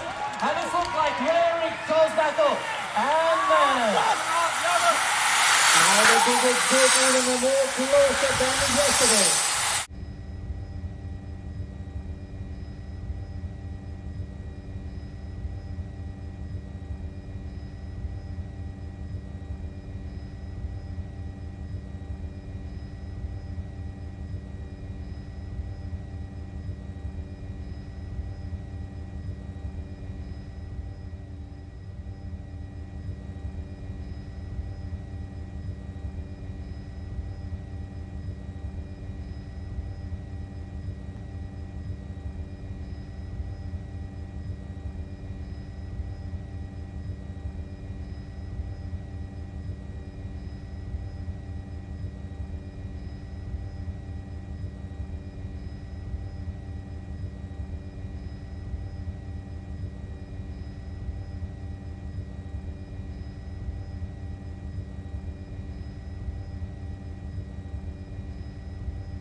Now we have here Matus Stosek from ATT Investments team. You were in a breakaway pretty much the whole day today. Very busy day, very hectic day. 3 kilometers before the end you were caught. How would you describe this experience of Baltic Chain Tour second stage yourself? I was thinking before the stage I go in the breakaway because a lot of men after the first stage was in the lead with 10 minutes. So I was thinking it's maybe for 5-6 guys it's possible make the break in the finish. So I go in the breakaway 10-15 kilometers after the start with one guy. Then after 10 kilometers come back with another 2 guys. So we go in fourth, but unfortunately after the gravel sector race was stopped, and then we start with 3.5 minutes. During the race stop, I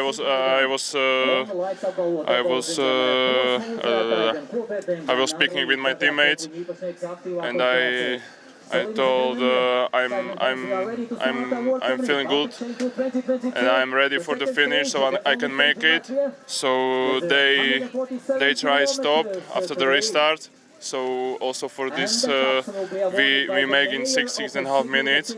But then in the crosswind, I don't know who, but in the crosswind makes a full gas, and then immediately after 30k we lost maybe half or time.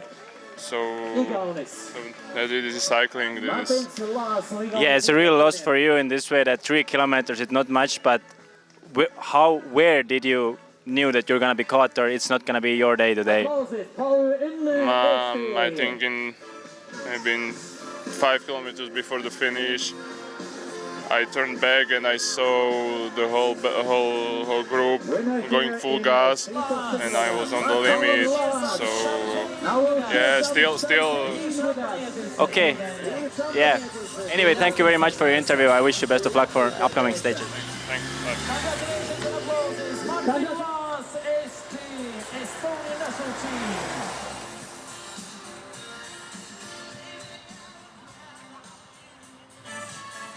On tagad 4 dažādi krekliņi. Now there 4 different jerseys.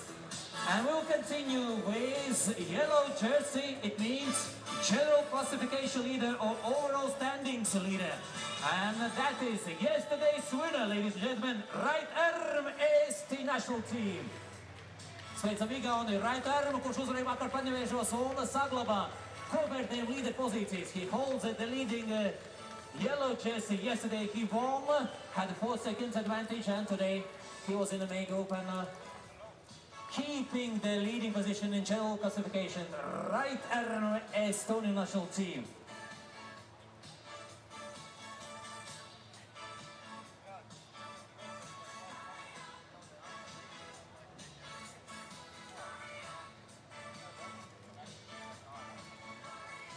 Applauses, congratulations to right arm. Sveicam Igaunijas pārstāvis. Gratulerer. Han beholder ledelse, også etter andre kamper. And maybe det kan bli tough to start the last final straight, last 50 meters. And it looks like here it goes battle.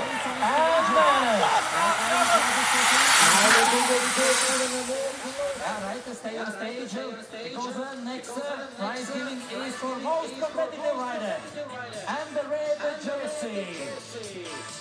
Red jersey, most competitive rider, and still that is right arm. Estonia. And that jersey presented by the mayor of Sigulda city, Ojis Mitrovic. In such a hot weather, another jersey for right arm. But that's not the last one, right?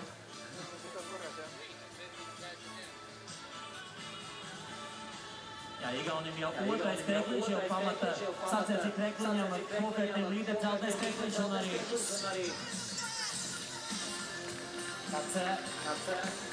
Jā, ne tikai aktīvākais, bet arī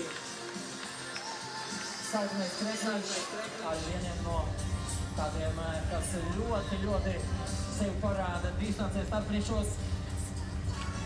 Aita, thank you.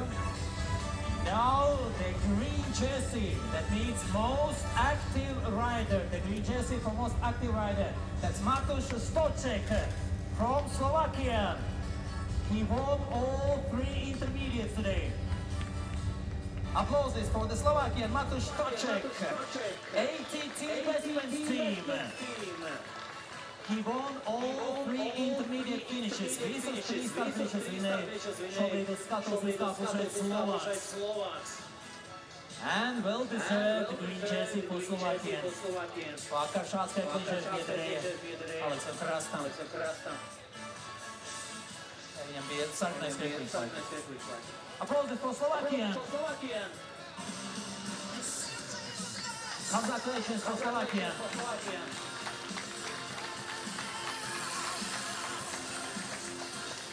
Bratia Slovakia, žiju!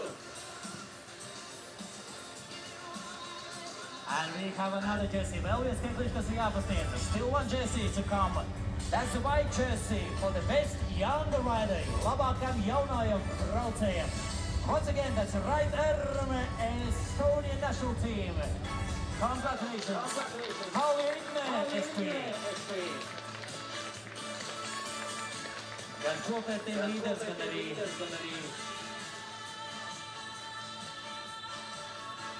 labākais jaunais braucējs.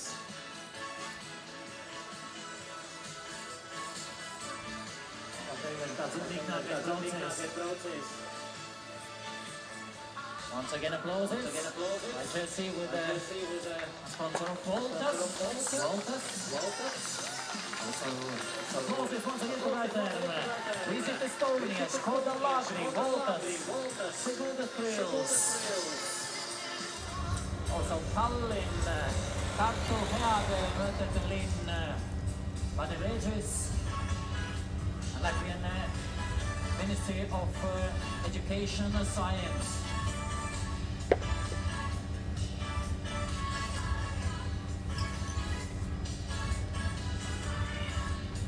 And now, the common picture for all the and maybe the complete total it's on the last final stage, last 50 meters, and it looks like very close battle. And now they do this good even more closer than yesterday. Slovaks, Stočeks. Applauses once again.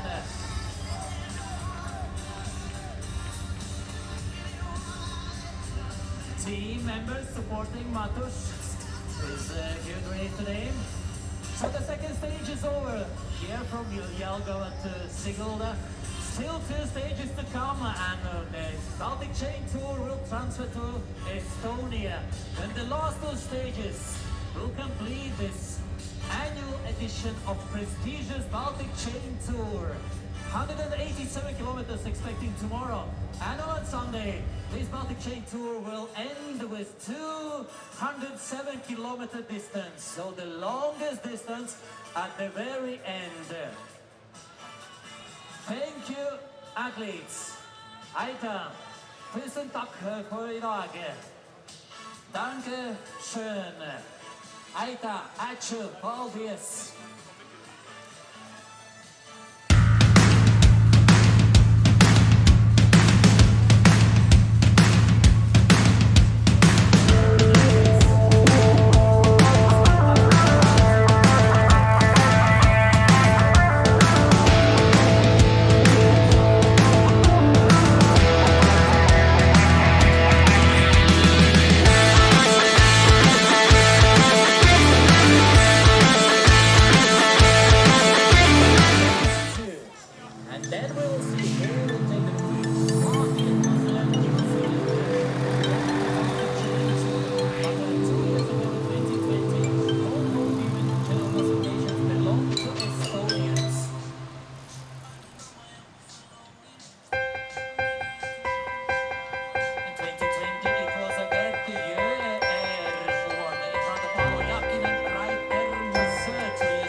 Give me the mountains and bubbly streams, the flowers swaying in a summer breeze, the butterflies, birds and bees. That's the rolling life for me.